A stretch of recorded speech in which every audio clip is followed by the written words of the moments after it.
नमस्कार दोस्तों, नमस्कार आप सभी लोगों का। तो चलिए आज का जो लेक्चर है वेक्टर्स का लेक्चर नंबर 4 को स्टार्ट करेंगे। ठीक है, तो लास्ट जो लेक्चर था उसमें मैंने क्या बात किया था, तो addition of more than 2 vectors के बारे में बात किया था। उसके बाद सब्ट्रैक्शन ऑफ 2 वेक्टर्स के बारे में बात किया था और क्वेश्चन प्रैक्टिस किया था, है ना। तो अब हम लोग स्टार्ट करेंगे जो फर्स्ट लेक्चर में हमने जो सीरियल वाइज टॉपिक अरेंज किया था उसमें से रिजोल्यूशन ऑफ वेक्टर को स्टार्ट करेंगे। ठीक है ना, क्या करेंगे, रिजोल्यूशन ऑफ वेक्टर को स्टार्ट करेंगे, मतलब कंपोनेंट को ब्रेक करना सीखेंगे। डायरेक्शन कोसाइंस क्या होता है उसके बारे में बात करेंगे, है ना। कॉस अल्फा, कॉस बीटा और कॉस गामा कैसे निकालते हैं उसके बारे में बात करेंगे।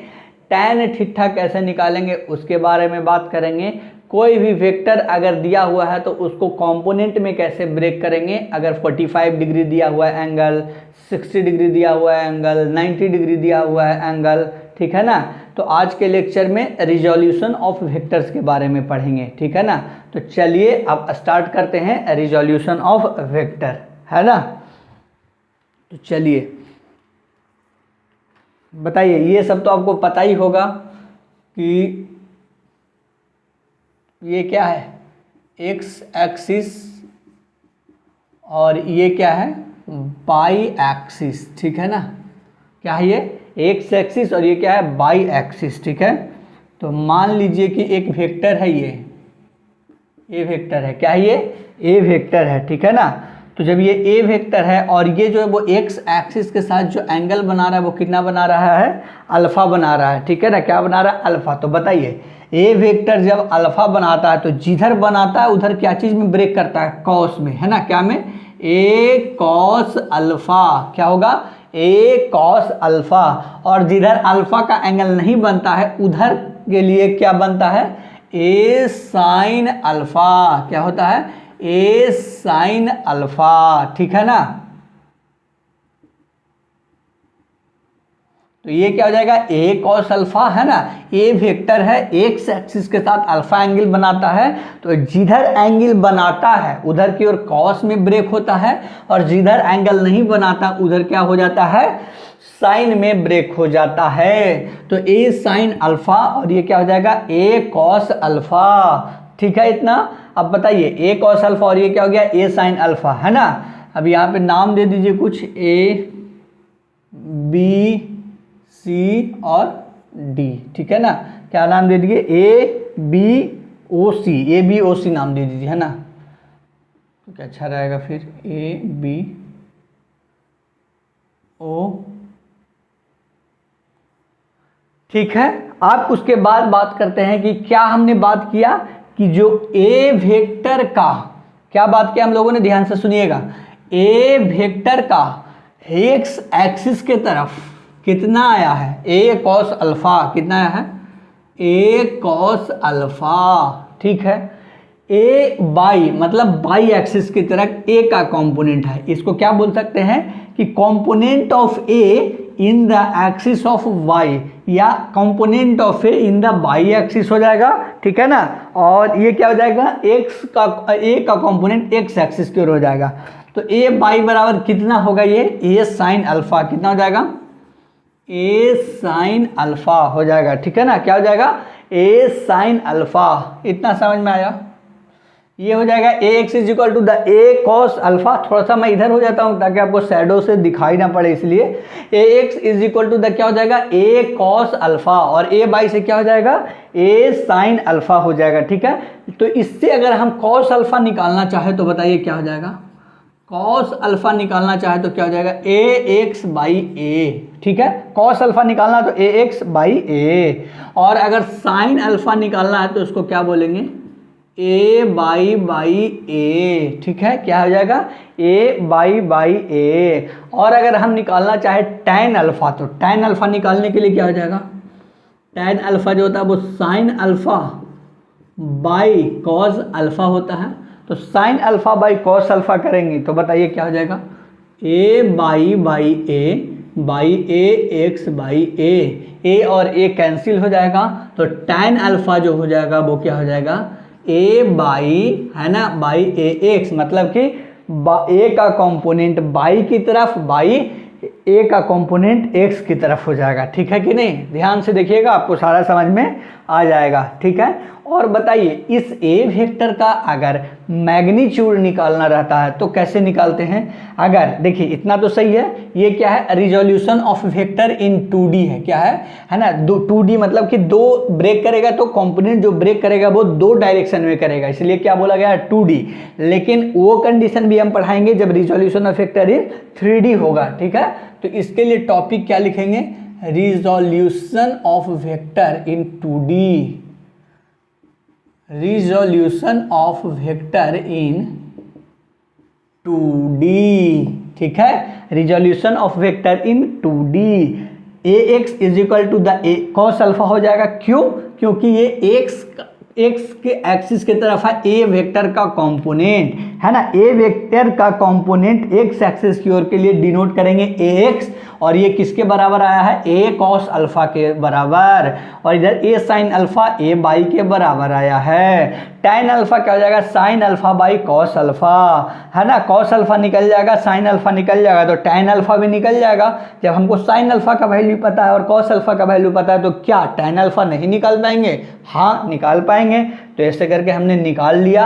अब हम लोग क्या बात करेंगे कि मैग्नीट्यूड अगर निकालना होता था तो हम लोग क्या करते थे, ठीक है ना, तो अगर मैग्नीट्यूड यहाँ पर कर रहे हैं ना, अगर मैग्नीट्यूड ए वेक्टर का निकालना है तो क्या करेंगे, तो एक्स एक्सिस की ओर जो ए का कंपोनेंट है उसका स्क्वायर प्लस बाई एक्सिस की ओर ए का जो कंपोनेंट है उसका स्क्वायर का अंडर रूट, यही तो करते थे। ए वेक्टर का मैग्नीट्यूड निकालना है तो हम लोग क्या करेंगे, ए का स्क्वायर कर देंगे, क्या कर देंगे, ए का स्क्वायर कर देंगे, और कंपोनेंट में दिया हुआ रहेगा तो उसके कंपोनेंट का स्क्वायर कर देंगे, क्या कर देंगे, कंपोनेंट का स्क्वायर कर देंगे। लेकिन अगर ये तो मैग्नीट्यूड फॉर्म हो गया, ये क्या हो गया, मैग्नीट्यूड फॉर्म हो गया, ये क्या हो गया, मैग्नीट्यूड फॉर्म हो गया। लेकिन अगर बात करें हम लोग कि इसको वेक्टर में लिखना हो, अगर इसको वेक्टर में लिखना हो तो क्या लिखेंगे, ए एक्स की ओर होता है, एक्स एक्सिस की ओर होता है, उसको क्या बोलते हैं, आई कैप, एक्स एक्सिस की ओर होता है उसको क्या बोलते हैं, आई कैप, बाई एक्सिस की ओर होता है उसको क्या बोलते हैं, जे कैप, और जेड एक्सिस की ओर होता है उसको क्या बोलते हैं, के कैप। तो एक्स एक्सिस की ओर है तो क्या लिखेंगे हम लोग, आई कैप, और बाई एक्सिस की ओर रहेगा तो उसको क्या बोलेंगे, जे कैप। तो ए वेक्टर क्या हो जाएगा, ए एक्स क्या है, ए एक्स क्या है, ए एक्स ए कॉस अल्फा है, तो ए कॉस अल्फा आई कैप प्लस ए साइन अल्फा, नहीं अट रहा है यहाँ पर तो इसको नीचे लिख रहे हैं, ए साइन अल्फा जे कैप, क्या हो जाएगा, ए साइन अल्फा जे कैप, है ना। तो अगर वेक्टर फॉर्म में लिखना है तो क्या करेंगे, एक्स के तरफ कंपोनेंट का आई कैप ले लेंगे, क्योंकि डायरेक्शन रहेगा ही, वेक्टर अगर लिखेंगे तो मैग्नीट्यूड लेंगे तो उसमें डायरेक्शन की बात नहीं करेंगे, पर जब वेक्टर को लिखना होगा तो उसमें डायरेक्शन को शो करना बहुत ही जरूरी हो जाता है। तो a x i cap plus a y j cap, a x का वैल्यू क्या है, ए कॉस अल्फा है ना, ए कॉस अल्फा है, और ए बाई का वैल्यू क्या है, ए साइन अल्फा है, बस ए कॉस अल्फा आई कैप प्लस ए साइन अल्फा जे कैप। ए के जगह अगर यहाँ पर 5 दिया हुआ रहता और अल्फा के जगह अगर यहाँ पर 45 डिग्री दिया हुआ रहता तो बताइए क्या ये सॉल्व नहीं हो जाता, हो जाता, ठीक है। तो इस पे कैसे क्वेश्चन आएगा उसके बारे में भी बात करेंगे, लेकिन फिलहाल के लिए अभी नोट करिए, और resolution of vector in 3D एक और बता देते हैं, और उसके बाद फिर हम लोग स्टार्ट करेंगे क्वेश्चन प्रैक्टिस। चलिए नोट करिए इसको।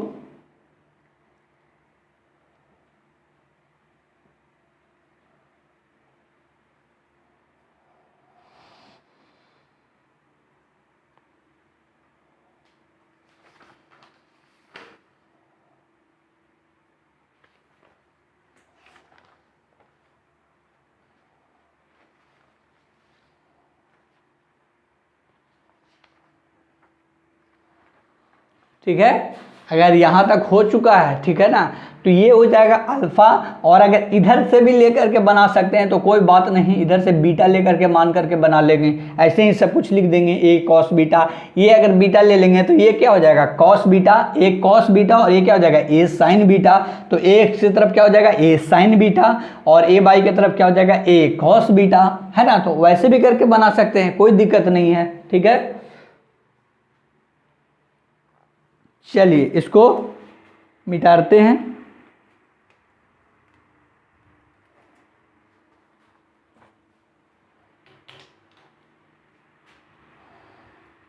आशा करते हैं आप लोग नोट कर लिए होंगे, नहीं किए हैं तो पॉज करके नोट कर लीजिएगा, ठीक है।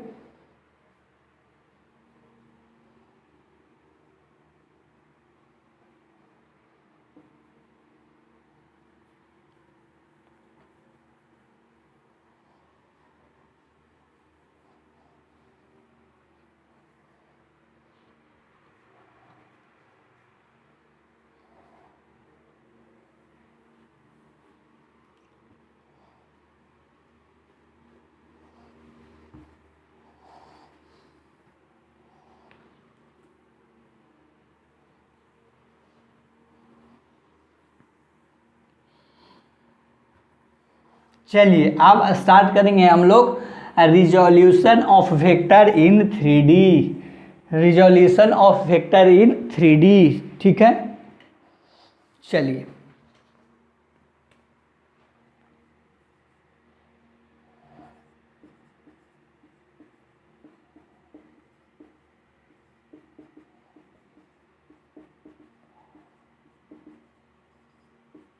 क्या हो जाएगा resolution of vector in 3D, ठीक है।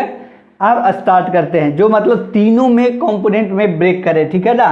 तो एक्स वाई और जेड हो जाएगा, ठीक है। ये क्या है एक्स एक्सिस, ये क्या है वाई एक्सिस, ये क्या हो जाएगा जेड एक्सिस। अब बताइए अगर एक वेक्टर है इस तरीके से, ए वेक्टर मान रहे हैं, इसको क्या मान रहे हैं ए वेक्टर मान रहे हैं, ठीक है ना। तो बताइए इधर से एंगल मान लिए बना रहा है अल्फ़ा, इधर से बना रहा है बीटा, और इधर से क्या बना रहा है ये क्या बना रहा है गामा, क्या बना रहा है अल्फ़ा बीटा और गामा बना रहा है, ठीक है ना।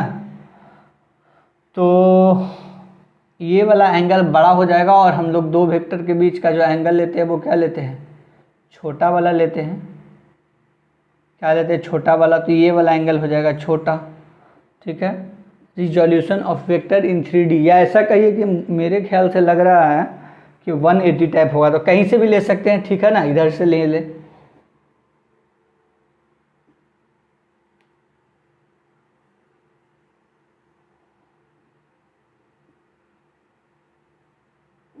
ठीक है ना।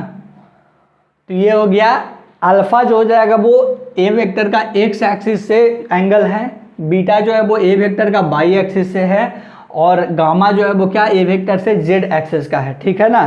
तो अब बताइए पहली बात तो कि हमको क्या लिखना होगा, ये वाला अगर वेक्टर फॉर्म में लिखना है तो ए एक्स आई कैप लिख सकते हैं, plus a y j cap लिख सकते हैं, plus a z k cap, ठीक है ना। क्या है ये तीनों जगह है, तीनों जगह है तो क्या हो जाएगा a x i cap plus a y j cap plus a z k cap हो जाएगा, ठीक है ना। अब मैग्नीट्यूड लिखना है तो क्या करेंगे बताइए, मैग्नीट्यूड पहले लिखना है तो बता दीजिए क्या करेंगे, है ना। सिंपल सी बात है, उसके बाद फिर बात करते हैं आगे, है ना। देखिए ये वेक्टर इसका मैग्नीट्यूड लिखना हो तो क्या करेंगे पहले ये देख लीजिए, ए एक्स का स्क्वायर प्लस ए वाई का स्क्वायर प्लस ए जेड का स्क्वायर का अंडर रूट करेंगे। इतना समझ में आया, है ना, इतना समझ में आया। अब एक चीज़ हम आपको लिखवाना चाहते हैं, बताइए सिंपल वही वाला बात, ए एक्स क्या हो जाएगा ए कॉस अल्फ़ा, ए वाई क्या हो जाएगा ए साइन अल्फ़ा, है ना, ए वाई क्या हो जाएगा ए कॉस बीटा, है ना, सॉरी ए वाई क्या हो जाएगा ए कॉस बीटा हो जाएगा,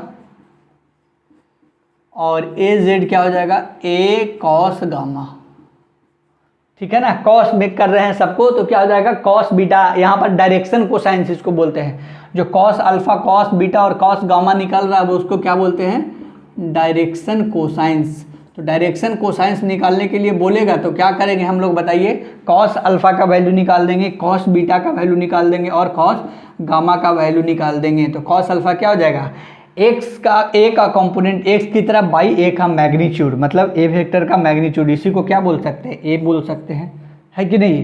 तो कॉस अल्फा हो जाएगा। कॉस बीटा अगर लिखना हो तो क्या करेंगे, ए बाई, वो तो था एंगल निकालना, सिर्फ अल्फा का वैल्यू निकालना। अभी उसमें हम लोग डायरेक्शन कोसाइंस निकालना सीख रहे हैं, ठीक है। तो डायरेक्शन कोसाइंस पूछेगा एक्स एक्सिस का तो बता देंगे a x by a. Direction cosines इसको क्या बोलते हैं, कॉस अल्फा डायरेक्शन कोसाइंस हो जाएगा, ठीक है ना। और कॉस गामा बोलेगा तो क्या करेंगे, ए जेड बाई ए, ठीक है। क्या बोलेगा, ए जेड बाई ए हो जाएगा, क्या हो जाएगा, ए जेड बाई ए हो जाएगा, ठीक है। तो यहाँ तक नोट करिए।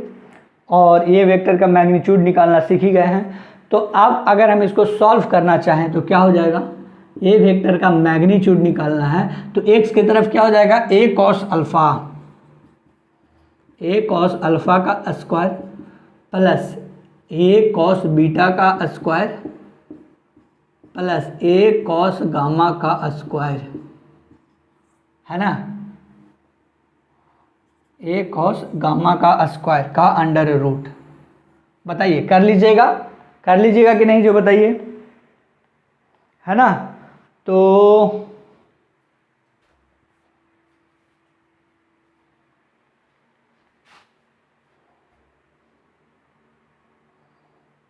एक मिनट, कैमरा सही से काम कर रहा ना।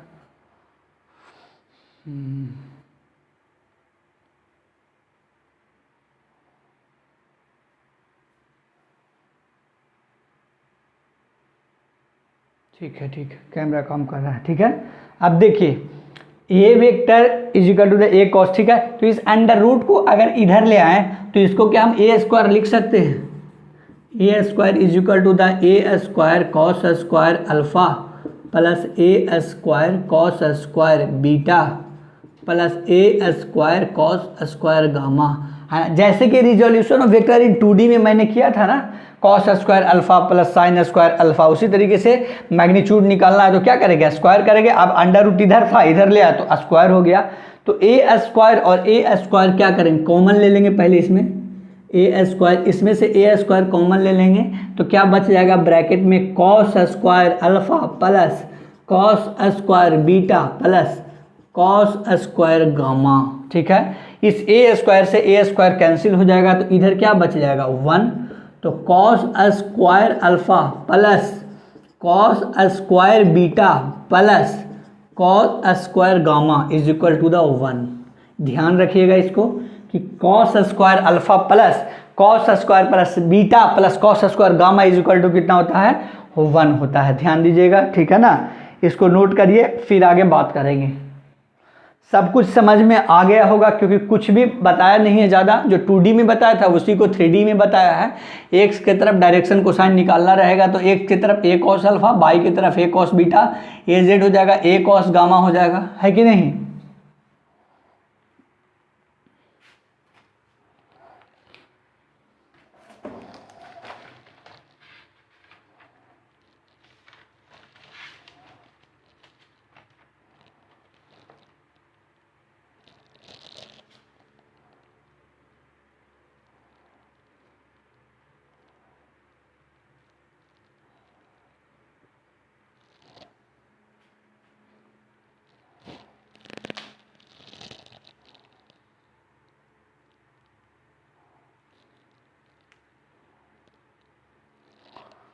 है ना। तो जब भी डायरेक्शन को साइन निकालना होगा तो क्या करेंगे, जब भी डायरेक्शन को साइन निकालना होगा तो कॉस अल्फा कॉस बीटा और कॉस गामा निकाल लेंगे। ये मैंने बताया है डायरेक्शन को साइन निकालना, क्या बताया है, डायरेक्शन को साइन निकालने के लिए इसे बताया है, ठीक है ना।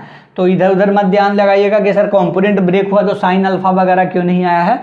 ये वो 2 वेक्टर का ही रहेगा, ठीक है ना। सिलेबस में 2 वेक्टर तक का ही है, रिजोल्यूशन ऑफ वेक्टर करना है ना, 2 में ही वो ब्रेक हो जाएगा, एक्स में और वाई में, एक्स में और वाई में। तो उसके लिए चिंता नहीं करना है। ये मैं बताया आपको डायरेक्शन कोसाइन, अगर बोल दिया डायरेक्शन कोसाइन निकालो बाई एक्सिस का, तो क्या करेंगे हम लोग, कॉस बीटा निकाल लेंगे। क्या निकाल लेंगे, कॉस बीटा, है ना। तो वो कंपोनेंट ब्रेक करने वाला दो ही होता है ना, क्या होता है, दो में ही टूटता है, एक्स की तरफ और एक बाई की तरफ, ठीक है। ये मैंने बताया आपको डायरेक्शन कोसाइन निकालना। क्या बताया, डायरेक्शन कोसाइन निकालना, ठीक है, डायरेक्शन कोसाइंस निकालना। चलिए इसको अगर नोट हो गया है तो आगे बढ़ते हैं, ठीक है ना, आगे बढ़ते हैं।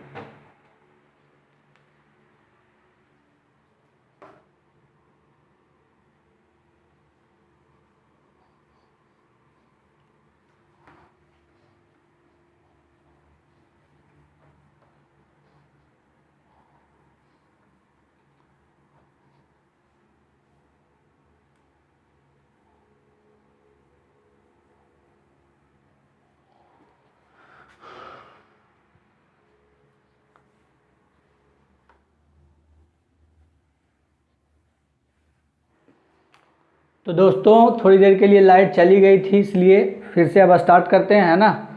दिक्कत हो गया था थोड़ा देर के लिए, सॉरी फॉर दैट। चलिए अब आगे स्टार्ट करते हैं, ठीक है ना। तो cos square alpha plus cos square beta plus cos square gamma is equal to the 1 होता है। ये हमने पिछले स्लाइड में बात किया था। अब हम लोग सोच रहे होंगे कुछ लोग कि sir sign square alpha plus sine square beta plus sine square gamma क्या होगा, sign square alpha plus sine square beta plus sine square gamma क्या होगा, ठीक है ना। तो देखिए हमने एक फॉर्मूला पढ़ा था, sine square theta plus cos square theta is equal to the 1, पढ़ा था कि नहीं पढ़ा था।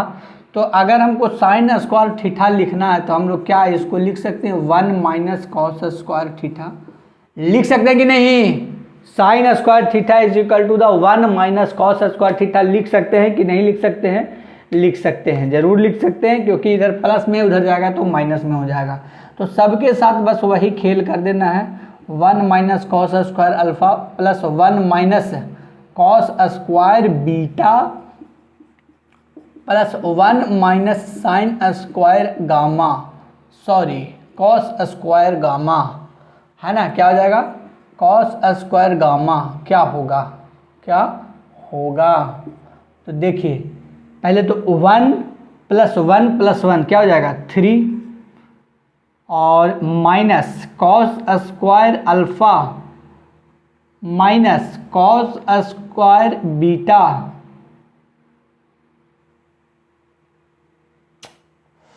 गड़बड़ा गया है, ठीक है ना। फिर से मिटा रहे हैं, 1 मिनट अभी नोट मत करिएगा, इसको नोट मत करिएगा।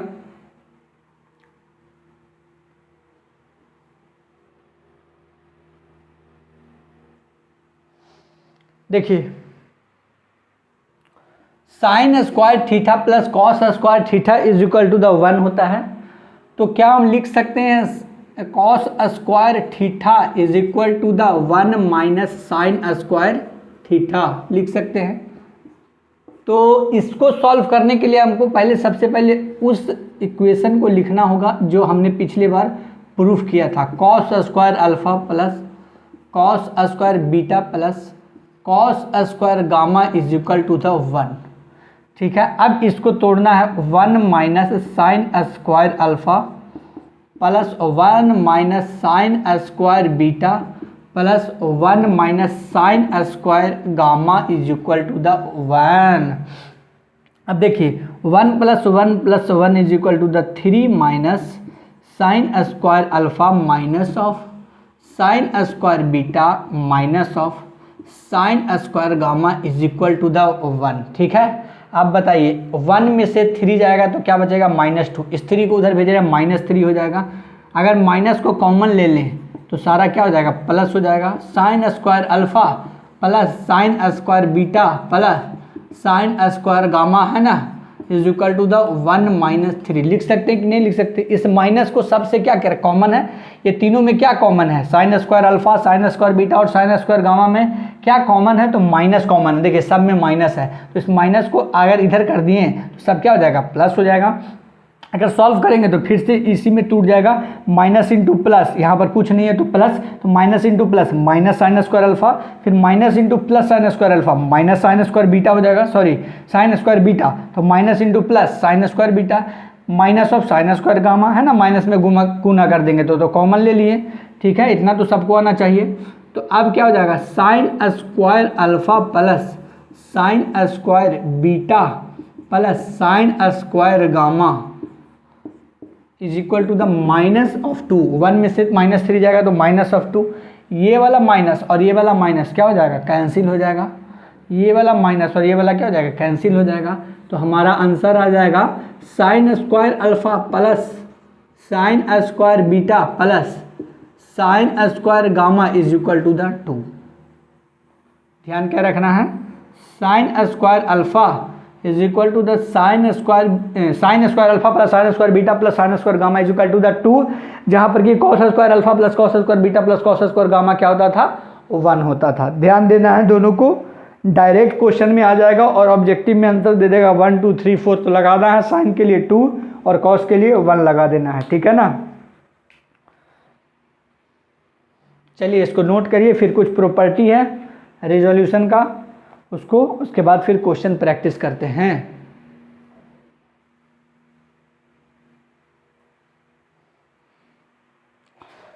गर्मी बहुत ज़्यादा पड़ रहा, ठीक है, अब स्टार्ट करेंगे आगे।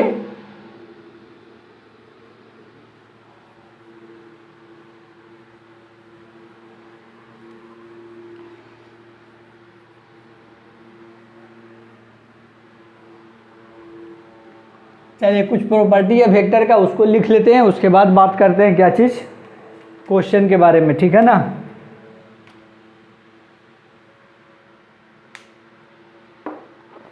क्वेश्चन क्या, पहले प्रॉपर्टी देख लेते हैं ना। तो बोल रहा है कि a vector can be resolve into infinite number of components, ठीक है ना। पहला प्रॉपर्टी क्या है, ए वेक्टर, कोई भी वेक्टर को हम लोग क्या कर सकते हैं, कैन बी रिजॉल्व्ड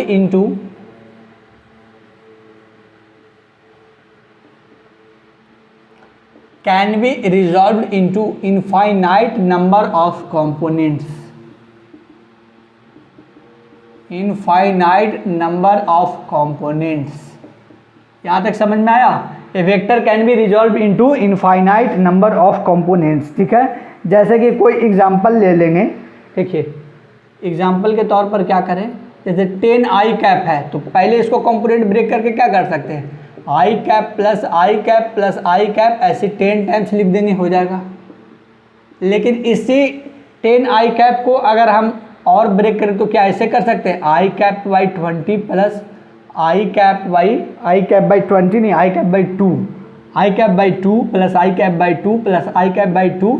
अगर 10 आई कैप लाना है तो हमको कितना बार लिखना होगा इस आई कैप को, है ना, 20 टाइम्स। कितना टाइम्स लिखना होगा, 20 times.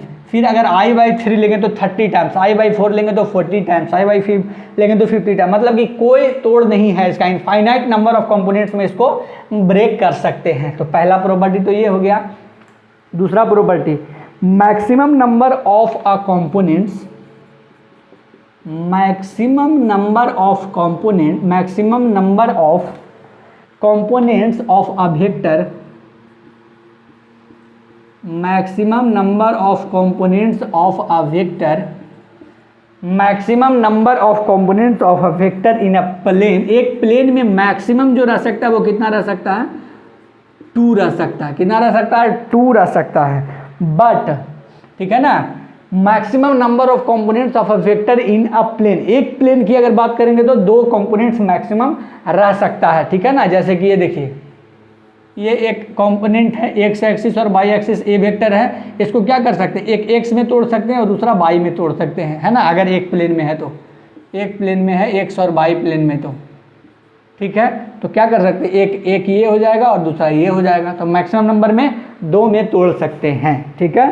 But maximum number of components, but maximum number of components, but maximum number of components in a space या बात करें 3 डायमेंशन में या 3D में, इन स्पेस या 3D इज 3 कि क्या हो जाएगा, इज 3। अब 3 हो जाएगा क्योंकि which are X Y and Z axis, है ना, एक एक्स में टूटेगा, वाई में, और दूसरा which are X Y and Z axis. ठीक है, ये हो जाएगा। ठीक है, इसको लिख लो आप। तीसरा प्रॉपर्टी है, बस 2 और है, उसके बाद क्वेश्चन प्रैक्टिस करेंगे, है ना। दिखाई तो दे रहा आप लोगों को, मैक्सिमम नंबर ऑफ कंपोनेंट्स हो जाएगा, मैक्सिमम नंबर ऑफ कंपोनेंट्स हो जाएगा, है ना, इन अ प्लेन इज 2, और स्पेस की बात करें तो कितना हो जाएगा, 3D हो जाएगा। ठीक है, a vector is independent, a vector is independent of the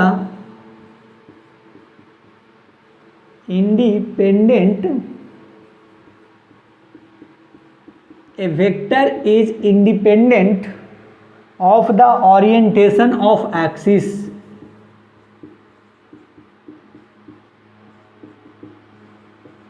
orientation of axis, a vector is independent of the orientation of axis, but the component of that vector, but the component of that vector, है ना, but the component of that vector depend upon the orientation of axis,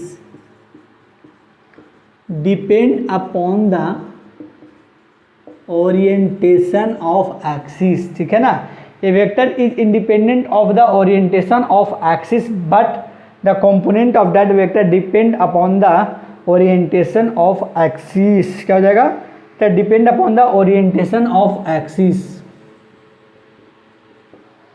समझ में आया? ठीक है ना, कहने का मतलब कि एक वेक्टर है, इस तरीके से लिख सकते हैं इसको, इस तरीके से लिख सकते हैं इसको, इस तरीके से लिख सकते हैं इसको, या इस तरीके से लिख सकते हैं इसको। तो इसका तो कोई, ये 5 है ना, 5 अगर रहेगा यहाँ पे, है ना, मान लीजिए ये ए वेक्टर है तो ये ए ही वेक्टर रहेगा, कहीं भी चले जाए, ये कहीं भी चले जाए क्या रहेगा, ए वेक्टर ही रहेगा। अगर ऐसे कर दे तो भी ए वेक्टर ही रहेगा, ऐसे कर दे तो भी ए वेक्टर ही रहेगा, ऐसे कर दे तो भी ए वेक्टर ही। लेकिन इसका अगर कंपोनेंट की बात करें तो एक इधर हो जाएगा, एक इधर हो जाएगा, जो कि दोनों प्लस में होगा। अगर इसका है तो एक इधर कर दे और एक इधर, तो ये तो प्लस में होगा लेकिन ये माइनस में होगा। अगर इधर करे और इधर करे तो ये क्या हो जाएगा, माइनस, और ये भी क्या हो जाएगा, माइनस में हो जाएगा। इधर और इधर करे तो क्या हो जाएगा, ये हो जाएगा माइनस और ये हो जाएगा प्लस। तो कंपोनेंट देख रहे हैं, साइन क्या हो रहा है, अलग अलग हो रहा है, एक माइनस में आ रहा है और एक में दोनों प्लस में आ रहा है, एक दोनों माइनस आ रहा है, एक में प्लस और माइनस आ रहा है। तो क्या हो जाएगा कि जो कंपोनेंट ऑफ वेक्टर रहेगा वो ओरिएंटेशन ऑफ एक्सिस पे डिपेंड करेगा, पर कोई एक वेक्टर होगा, जैसे ए वेक्टर इधर भी है, इधर भी है, इधर भी है और इधर भी है। ठीक है ना, इसको नोट करिए। ठीक है, यहीं पे एक और लिखवा देते हैं। ठीक है ना, the component of a vector, the component of a vector, the component of a vector along its perpendicular direction, along its perpendicular direction, है ना, परपेंडिकुलर मतलब 90 डिग्री, इसको ऐसे भी परपेंडिकुलर को लिखते हैं। ठीक है ना, इज ऑलवेज 0। कोई भी वेक्टर का अगर परपेंडिकुलर लेंगे तो वो क्या हो जाएगा, 0। जैसे कि ये क्या है, ए वेक्टर है, पूछेगा कि इसका जो बताओ हमको 90 डिग्री पे क्या कंपोनेंट होगा, है ना, इसका 90 डिग्री का क्या कंपोनेंट होगा, तो क्या हो जाएगा, ये जो होगा वो हो जाएगा 0 वेक्टर। क्या हो जाएगा, 0 वेक्टर हो जाएगा। ठीक है, the component of a vector along it's perpendicular direction, कोई एक वेक्टर दिया हुआ है ना, कोई एक, जैसे कि ये एक वेक्टर दिया हुआ है, इसका अगर परपेंडिकुलर पूछ ले, क्या पूछ ले, परपेंडिकुलर, ये मान लीजिए क्या है, बी वेक्टर है, तो ये इसका क्या हो जाएगा, 0 हो जाएगा। ठीक है ना, ये क्या हो जाएगा, 0 हो जाएगा। ठीक है, तो इसमें आप चाहे तो नोट कर लीजिएगा इसको। ठीक है, या एरो देने का कोई जरूरत तो नहीं है, इतना समझदार तो आप हो ही। ठीक है ना, तो the component of a vector along it's perpendicular direction is always 0। ठीक है, तो इसको नोट करिए, फिर आप क्वेश्चन प्रैक्टिस पे आते हैं, है ना। ये था चारों प्रॉपर्टी। तो अभी हमने बात क्या resolution of a vector in 2D और रिजोल्यूशन वेक्टर इन 3D। ठीक है, दोनों बता दिया था। कैसे कंपोनेंट को ब्रेक करेंगे, है ना। Maximum number of component in a plane 2 होता था, तो एक्स एक्सिस और वाई एक्सिस में टूटता था। लेकिन अगर डायरेक्शन कोसाइन निकालना है तो क्या करते हैं, कॉस अल्फा, कॉस बीटा और कॉस गामा। जहाँ के कॉस अल्फा क्या होता था, ए वेक्टर का एक्स एक्सिस के कंपोनेंट बाई ए का मैग्नीट्यूड। कॉस बीटा निकालना है तो एक ए वेक्टर का बाई एक्सिस की ओर कंपोनेंट बाई ए का मैग्नीट्यूड। कॉस गामा निकालना होता था तो क्या करते थे, ए वेक्टर का जेड एक्सिस की ओर कंपोनेंट बाई ए का मैग्नीट्यूड। तो cos alpha, cos beta and cos gamma is nothing but the direction cosines. क्या है, डायरेक्शन कोसाइंस। तो जब भी डायरेक्शन कोसाइंस पूछेगा एक्स एक्सिस में निकाल देंगे, बाई एक्सिस में निकाल देंगे, जेड एक्सिस में निकाल देंगे। ए वेक्टर का मैग्नीट्यूड पूछेगा तो क्या कर देंगे, एक्स की तरफ जो कंपोनेंट रहेगा उसका स्क्वायर प्लस बाई एक्सिस की ओर कंपोनेंट रहेगा उसका स्क्वायर प्लस जेड एक्सिस की ओर कंपोनेंट रहेगा उसका स्क्वायर का अंडर रूट कर देंगे, तो ए का मैग्नीट्यूड निकल जाएगा। चलिए अब जल्दी जल्दी क्वेश्चन करिए, गर्मा गर्म क्वेश्चन है 10-15, ठीक है, उसको करते हैं, उसके बाद फिर ख़त्म हो जाएगा, है ना, रिजोल्यूशन ऑफ वेक्टर। फिर नया टॉपिक स्टार्ट होगा। तो कल कुल मिलाकर के जो रहेगा वो क्या रहेगा, लास्ट लेक्चर रहेगा वेक्टर का, ठीक है। तो 5 लेक्चर लगेगा वेक्टर में। कल हम पूरी तरीके से कोशिश करेंगे वेक्टर को एंड कर दें, एक भी टॉपिक को नहीं छोड़ा गया। आप अगर ध्यान से देखेंगे तो क्वेश्चन कहीं से भी लगाएं लग जाएगा आपको, है ना। जितना सफिशियंट है नीट के लिए वो सब कुछ बता दिया गया है ना।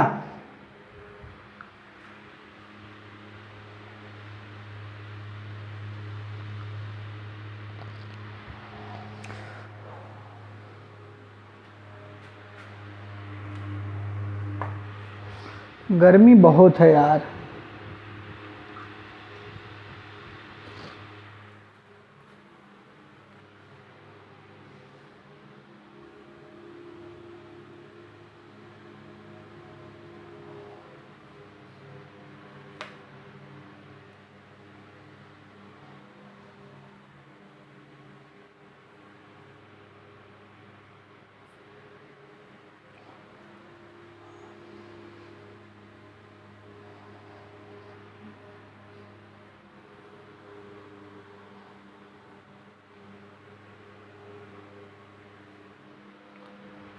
चलिए अब आगे बढ़ते हैं क्वेश्चन पर, है ना।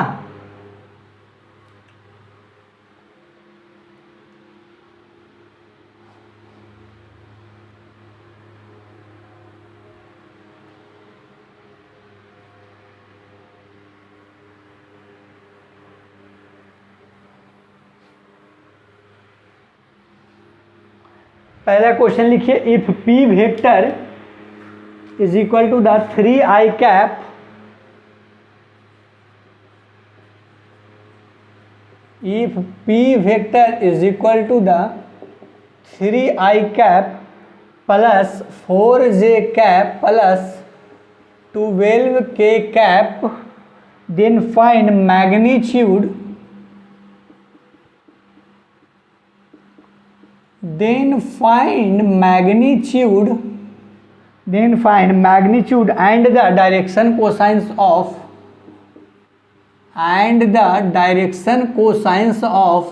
p vector,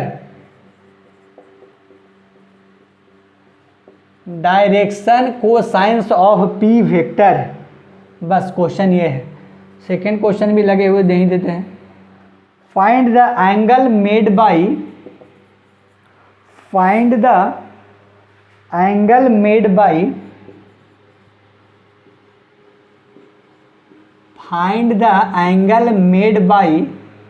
I cap plus of j cap vector from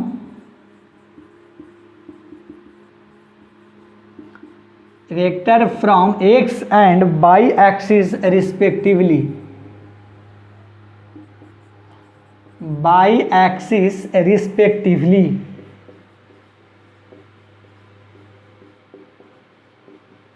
x and by axis respectively. चलिए बनाइए दोनों क्वेश्चन को। टाइम है 50 सेकंड के लिए, बनाइए आप।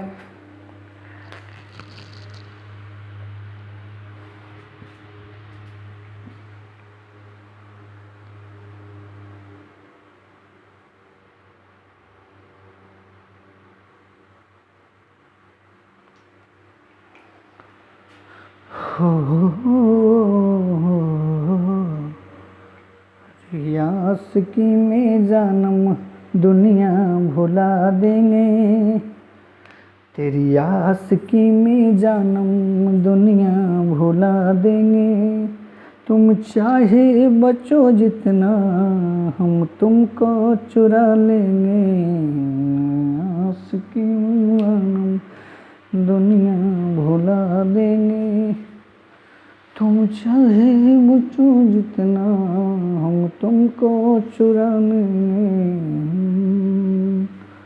हो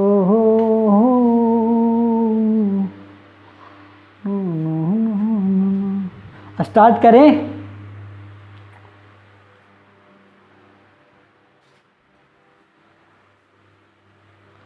सिंपल सा क्वेश्चन पहला वाला, मैग्नीट्यूड निकालना है पी वेक्टर का। पहला क्वेश्चन क्या है कि पी वेक्टर का क्या निकालना है, मैग्नीट्यूड निकालना है। तो 3 का स्क्वायर प्लस 4 का स्क्वायर प्लस 12 का स्क्वायर का अंडर रूट, 9 प्लस 25 प्लस 144 का अंडर रूट करेंगे तो 169 का under root is the 13 is the my answer. Direction cosine निकालना है। डायरेक्शन कोसाइन निकालने के लिए हम बार बार भौंके हैं आपको, क्या भौंके हैं कि डायरेक्शन कोसाइन निकालने के लिए कॉस अल्फ़ा जो होगा वो क्या होगा, ए एक्स बाई ए, तो यहाँ पर पी वेक्टर दिया हुआ है तो पी एक्स बाई पी, तो पी एक्स क्या है 4/13। कॉस बीटा निकालना है तो क्या हो जाएगा P by P, P by का क्या हो जाएगा, बाई की तरफ पी का कंपोनेंट 4 है क्योंकि जे कैप से डिनोट हो रहा है, 13 मतलब पी मैग्नीट्यूड, और कॉस गामा की अगर बात करेंगे तो जेड एक्सिस की ओर होने वाले 12 एंड 13। तो this is the direction of cosines. Direction cosines निकल गया, cos alpha cos beta and cos gamma.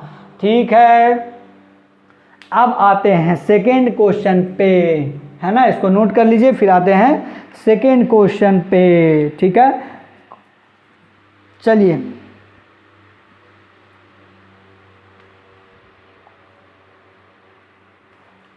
चलिए बताएं इसको।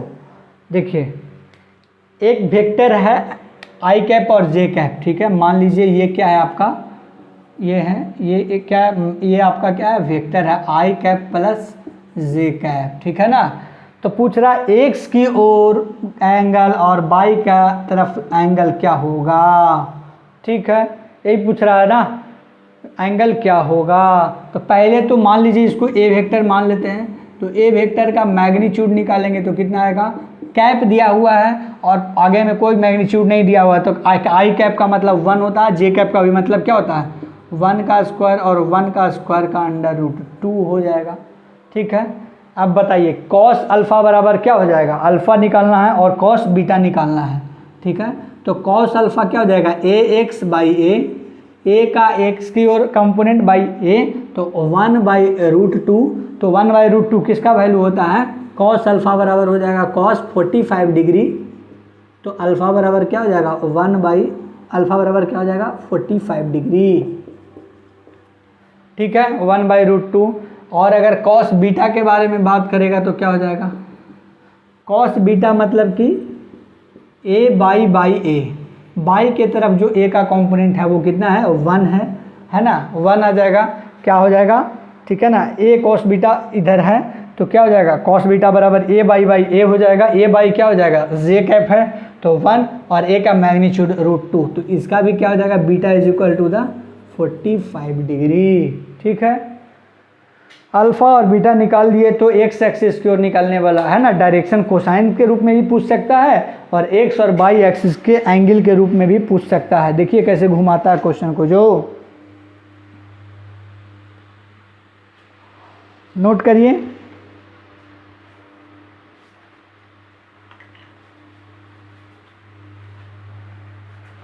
भंवरी ने खिलाया फूल फूल जो ले गया राजकुंवर, हो हो भंवरे न कहना न फूल फूल तुझ लग जाए मेरी उम्र, भंवरे ने खिलाया फूल फूल जो ले गया राजकुमार। हो हो हो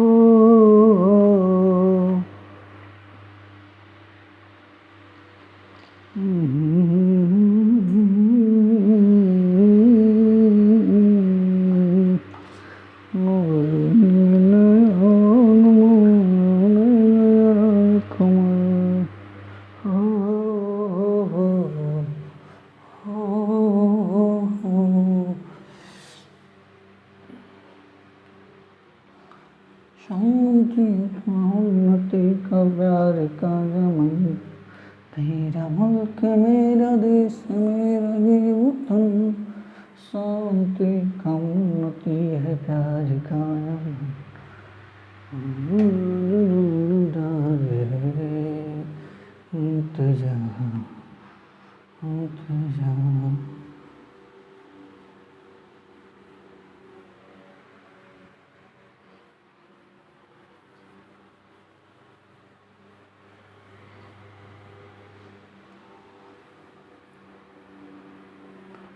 चलिए अब आते हैं, 2 क्वेश्चन और देते हैं आपको अच्छा सा, है ना। 15 क्वेश्चन लगभग करवाएंगे, 10 से 15 क्वेश्चन, देखते हैं कहाँ तक हो पाता है। फाइंड आउट द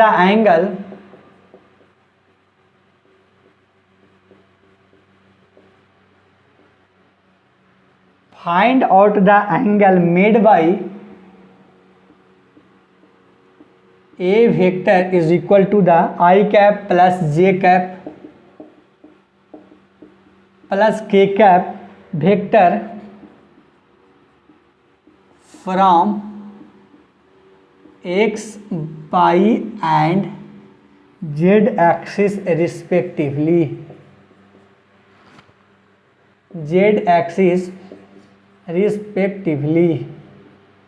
पहला क्वेश्चन हो गया, ठीक है। दूसरा क्वेश्चन क्या हो जाएगा, a force of 4 Newton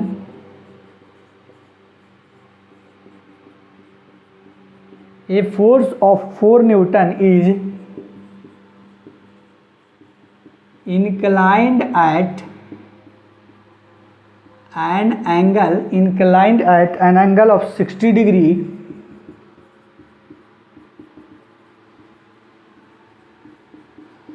from vertical, 60 degree from the vertical, find out its component,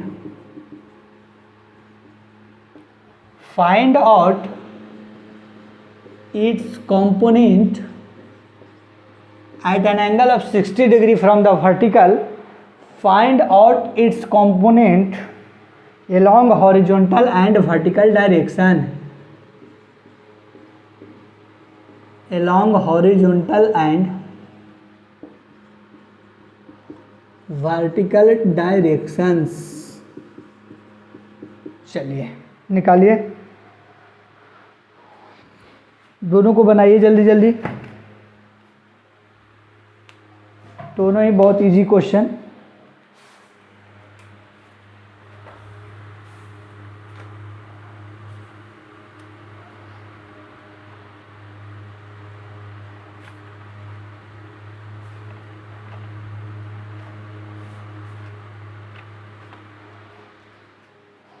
चलिए जल्दी जल्दी बनाइए।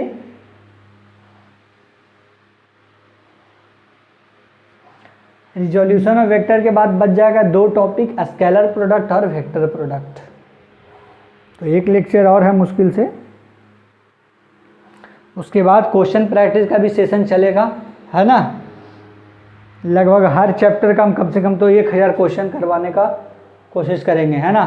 चाहे वो फिजिक्स हो, केमिस्ट्री हो या बायो हो, लगभग 1000 क्वेश्चन हर चैप्टर से करवा देंगे, ताकि आपको नीट 2024 का जब एग्ज़ाम देने जाएं आप, तो पूरी तरीके से आप निश्चिंत हो जाएं, है कि नहीं।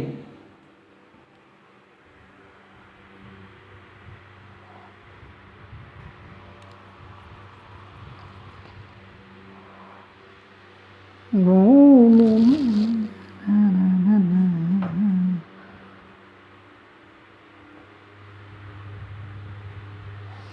बहुत ज़्यादा है यार।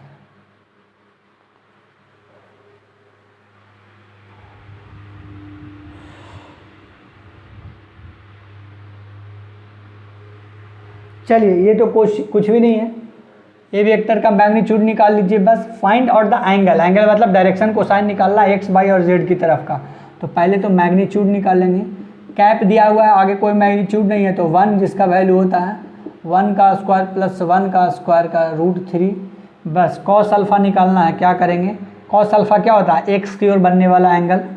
तो ए एक्स बाई ए हो जाएगा, कितना हो जाएगा, ए एक्स 1 बाई √3। अल्फ़ा कितना हो जाएगा, कॉस इन्वर्स 1 बाई √3। ठीक है।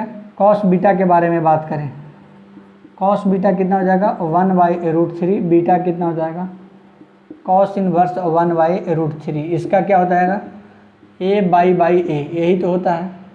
अब आते हैं कॉस गामा। कॉस गामा क्या हो जाता है, A Z by A 1 by √3 हो जाएगा। Gamma is equal to the क्या हो जाएगा, कॉस इन्वर्स 1 बाई √3। सिंपली ख़त्म हो गया। 4 न्यूटन का एंगल फ्रॉम द वर्टिकल, क्या इसको क्या बोलते हैं, वर्टिकल। इसको क्या बोलते हैं, हॉरिजॉन्टल। लिख देते हैं, नहीं तो मूर्खों की कमी नहीं है, एक खोजोगे ऐसे 1000 मिल जाएंगे। हॉरिजॉन्टल, और इसको क्या बोलते हैं, वर्टिकल। ये क्या हो जाएगा, एक्स एक्सिस, और ये क्या हो जाएगा, वाई एक्सिस। क्वेश्चन क्या बोल रहा है, ध्यान से समझेंगे। 4 न्यूटन का एक फोर्स है, 60 डिग्री का एंगल पे है फ्रॉम द वर्टिकल। 4 न्यूटन का एक फोर्स है वर्टिकल, ये है वर्टिकल से क्या है 60 डिग्री पे है। तो पूछ रहा हॉरिजॉन्टल कंपोनेंट का वैल्यू कितना होगा और हॉरिजॉन्टल कंपोनेंट का वैल्यू कितना होगा और वर्टिकल कंपोनेंट का वैल्यू कितना हो जाएगा। 4 न्यूटन है, जिधर एंगल बनाता उधर क्या लिखते हैं 4 cos 60 डिग्री, जिधर एंगल नहीं बनाता उधर क्या लिखते हैं 4 sin 60 डिग्री।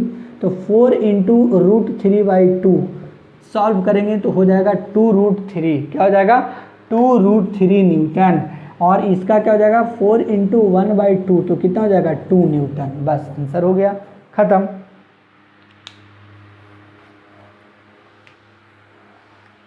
चलिए जल्दी से नोट करिए, फिर आगे क्वेश्चन देते हैं। अब बहुत ज़्यादा टाइम नहीं लगेगा, छोटा छोटा क्वेश्चन है, रिजोल्यूशन है वेक्टर का, फिर आप बनाते रहिए, बनते रहेगा क्वेश्चन। 6-7 और क्वेश्चन है।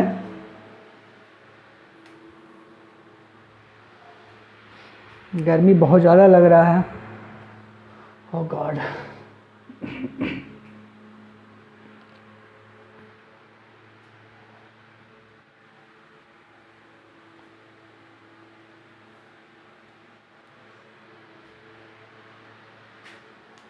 है ना, बहुत इजी क्वेश्चन है, ठीक है। आइए अब आगे बात करते हैं। आप इतना कर लीजिएगा, कहीं से भी कोई क्वेश्चन करने का ज़रूरत नहीं है। हम 1000 के लगभग में क्वेश्चन करवाएंगे हर एक चैप्टर से, है ना। जल्दी सेशन चालू करेंगे, बस कुछ आगे पहुंच जाएं।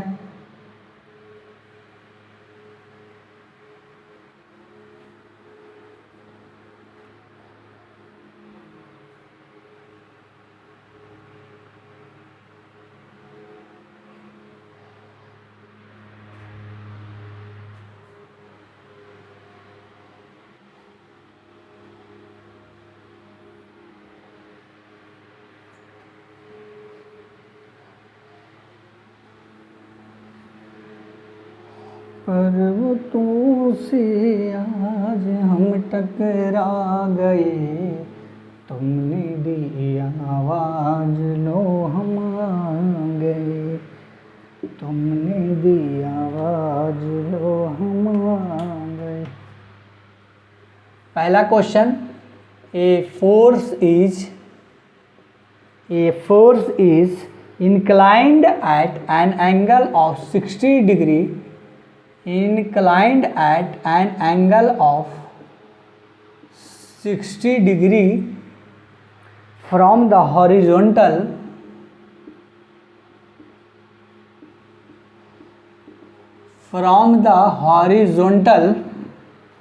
if the horizontal component, ध्यान से क्वेश्चन देखिएगा, पिछला क्वेश्चन है उसी की तरह है बस, लेकिन थोड़ा सा कॉन्सेप्चुअल है। If the horizontal component of the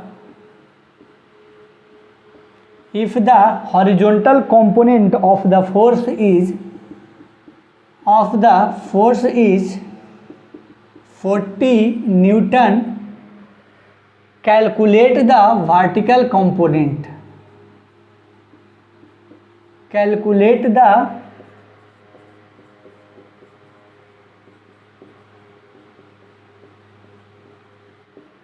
ठीक है, पहला क्वेश्चन। दूसरा क्वेश्चन के बारे में बात करें, तब तक आप लोग उसको सॉल्व करिए। ये क्वेश्चन थोड़ा सा मज़ेदार है ना। यहाँ पे ले रहे हैं इसको, डिटरमाइन, इस क्वेश्चन को समझाना पड़ेगा अच्छा से। Determine that vector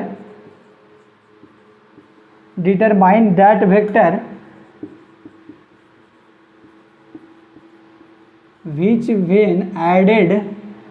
when added to the resultant of p vector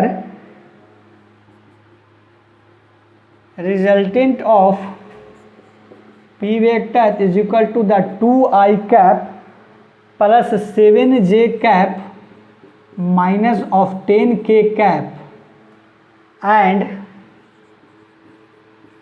q vector is equal to the I cap plus 2j cap plus 3k cap gives a unit vector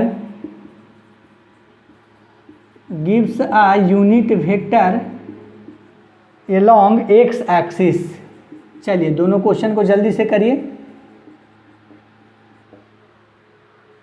दोनों question को करिए। Second वाला question नहीं भी हो तो कोई बात नहीं, लेकिन जो बना देगा मतलब कि वो बहुत अच्छा पढ़ाई कर रहा है। अगर अपने मन से अगर वो बना दे तो वो बहुत अच्छा पढ़ाई कर रहा है, इसका मतलब है ना।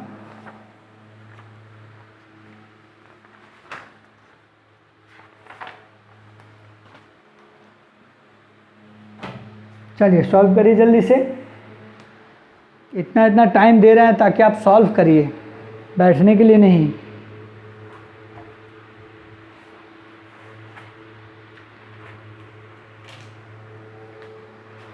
ओह गॉड, इतना ज़्यादा गर्मी है ये।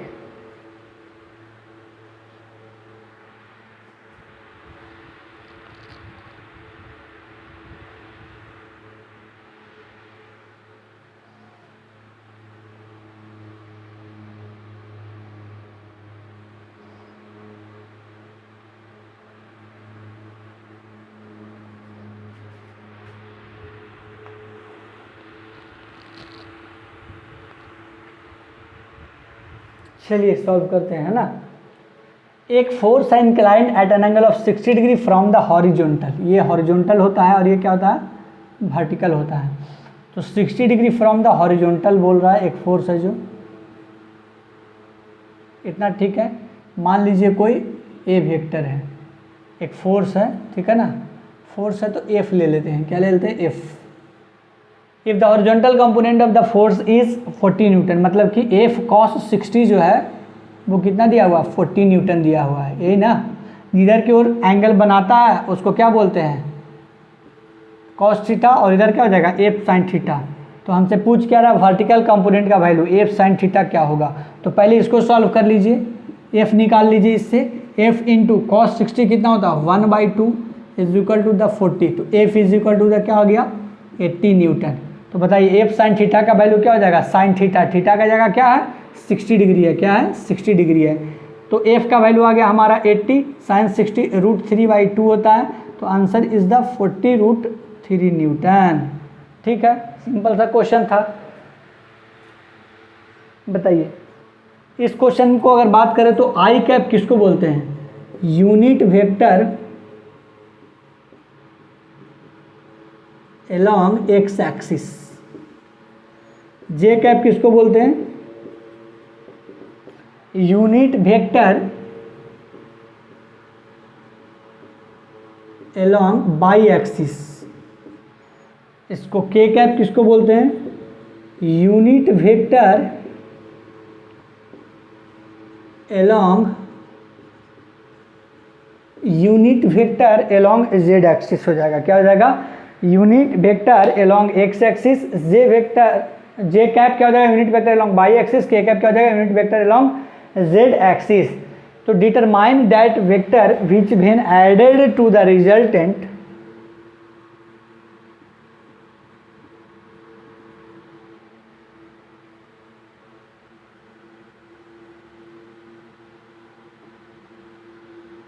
ठीक है।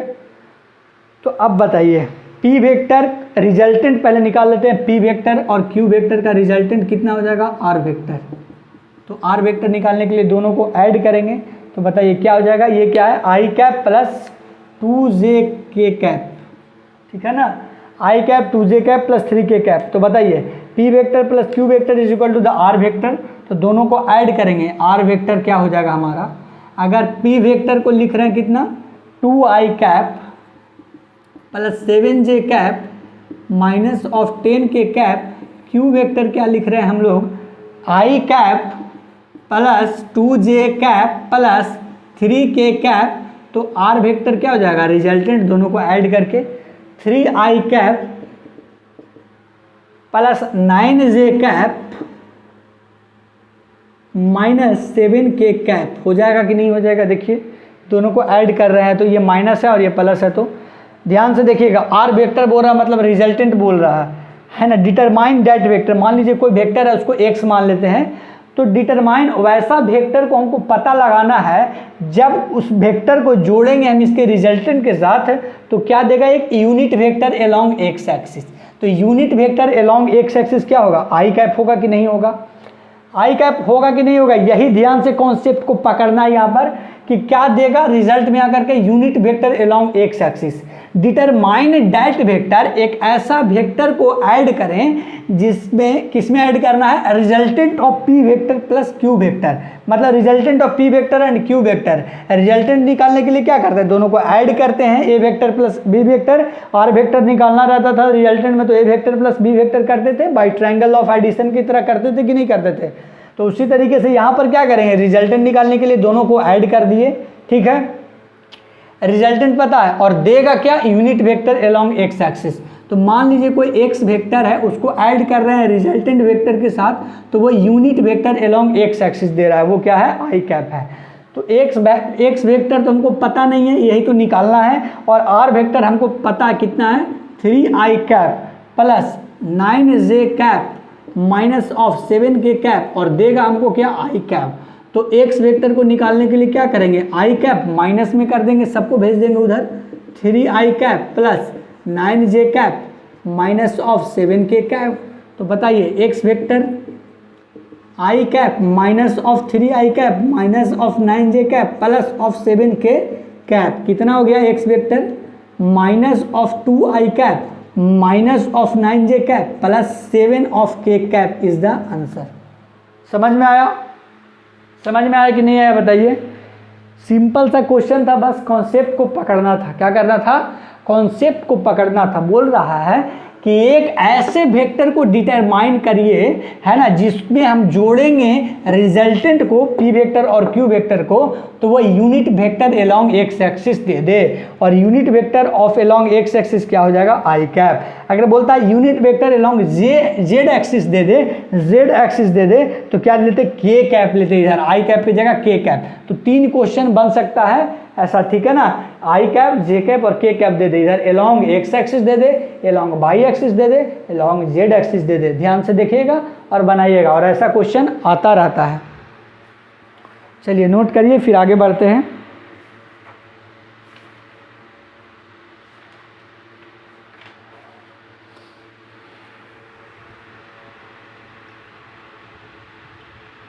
ध्यान से पॉज करके नोट करिए। अगर नहीं समझ में आएगा तो कमेंट में ज़रूर लिखिएगा कि सर मुझे यहाँ पर समझ नहीं आया है, कुछ ना कुछ उपाय किया जाएगा।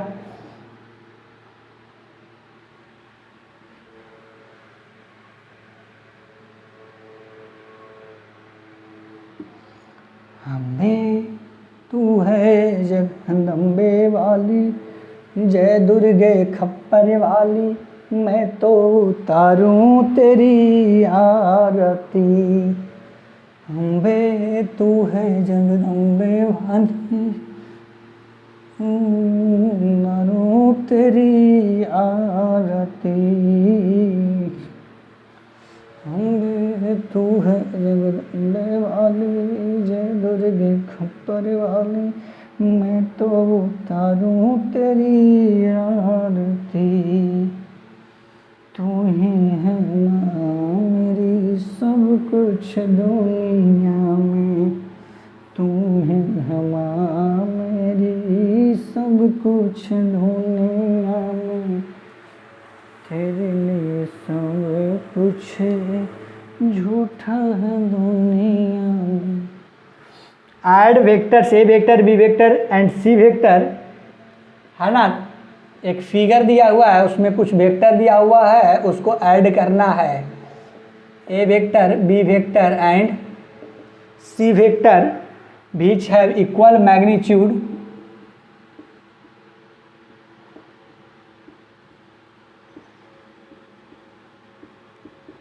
which have equal magnitude of 50 units, of 50 units and are inclined at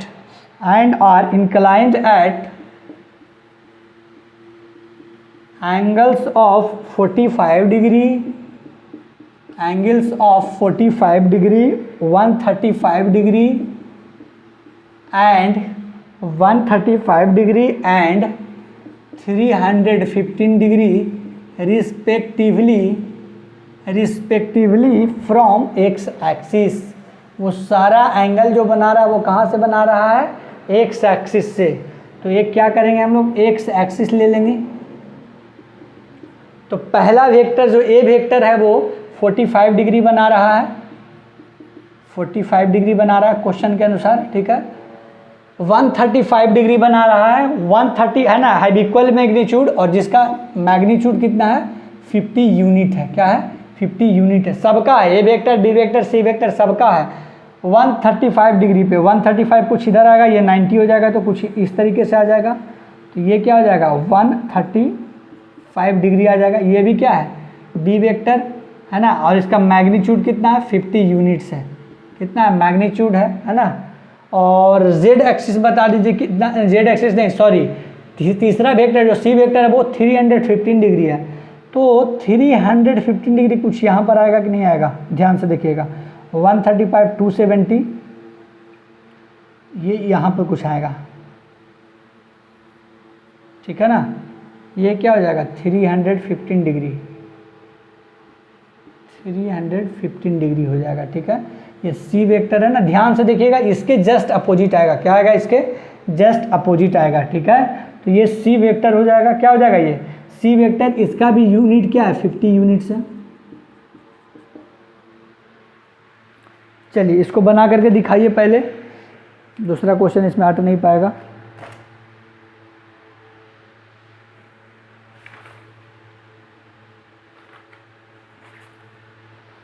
चलिए दिमाग लगाइए।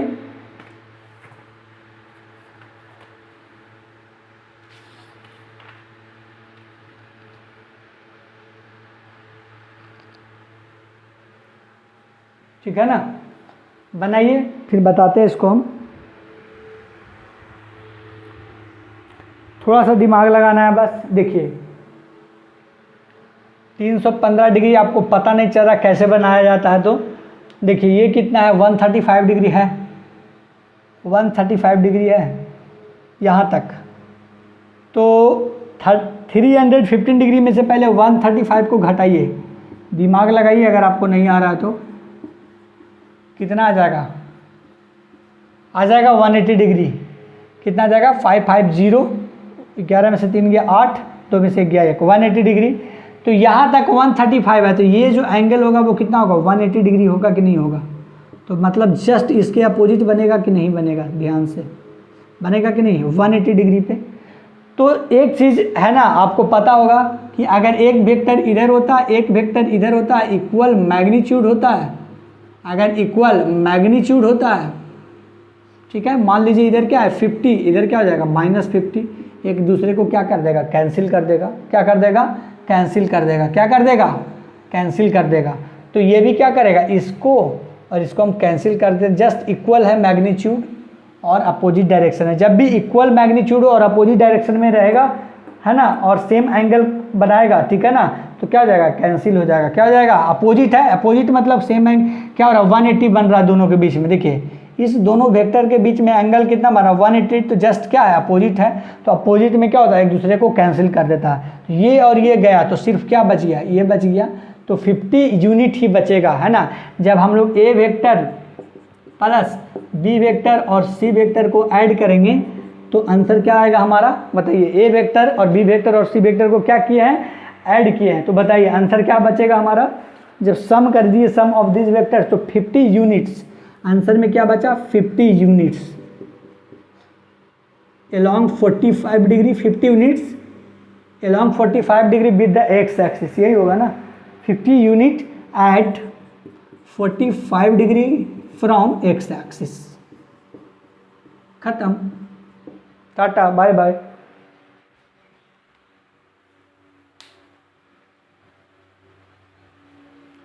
चलिए नोट करिए इसको, 50 unit at 45 degree from X axis, यही बचा ना अंत में जाकर के जब तीनों को ऐड किए। अरे ऐड करेंगे तो सिंबल लेंगे ना, ये माइनस में लेंगे, बी वेक्टर को क्या करेंगे प्लस में और इसको क्या करेंगे माइनस में, ठीक है। तो क्या होगा, ये रहेगा 50 प्लस 50 माइनस 50, 50 और माइनस 50 क्या हो जाएगा, कैंसिल हो जाएगा। तो बचेगा सिर्फ क्या, वही बचेगा। चलिए ज़्यादा टाइम नहीं दे सकते हैं एक क्वेश्चन पे।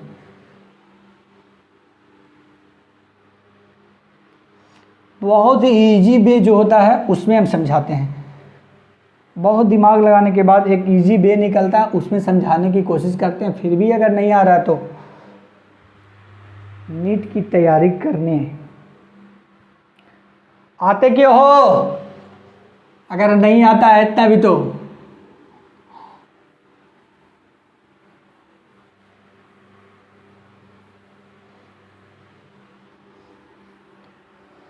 चलिए आगे क्वेश्चन करते हैं बात। The some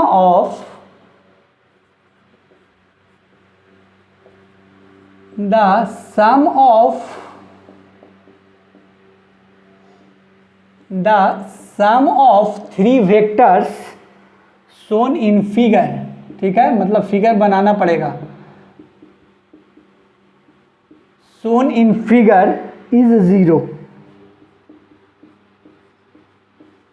the sum of three vectors. What is the magnitude of vector OB vector and OC vector?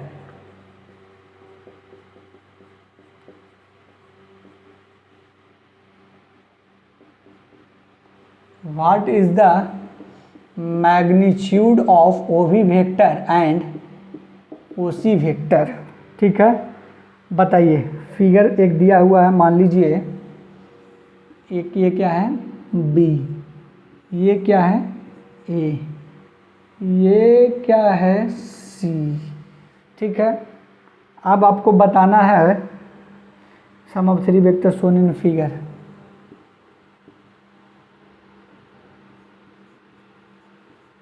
ठीक है, 45 डिग्री है, कितना है 45 डिग्री है, ठीक है ना। ए बी और सी हो जाएगा। The sum of three vector shown in figure is zero. What is the magnitude of OB vector and OC vector. OB vector and OC vector का मैग्नीट्यूड क्या होगा, जबकि ये तो दिया हुआ ना चाहे ना कोई एक, तो ये दिया हुआ है मान लीजिए 10 न्यूटन, ठीक है। बनाइए, अब यही क्वेश्चन है, इससे ज़्यादा क्वेश्चन में हेल्प नहीं मिल सकता है।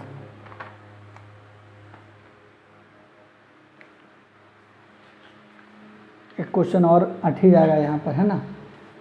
चलिए एक क्वेश्चन और ले लीजिए, उसके बाद फिर वो क्वेश्चन को अकेले कर देंगे जो बड़ा है। For shown situation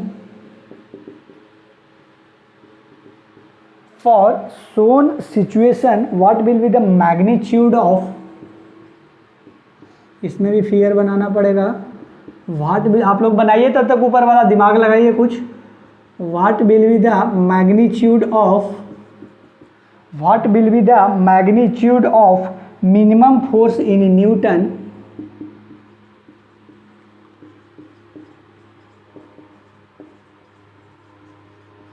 minimum force in Newton that can be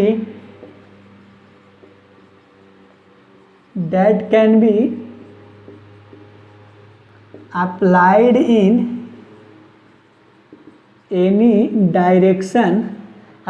in any direction, so that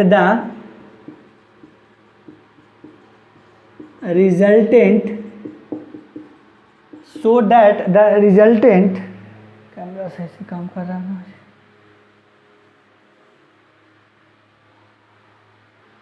so that the resultant force is along, resultant force जो है is along east direction, resultant force is along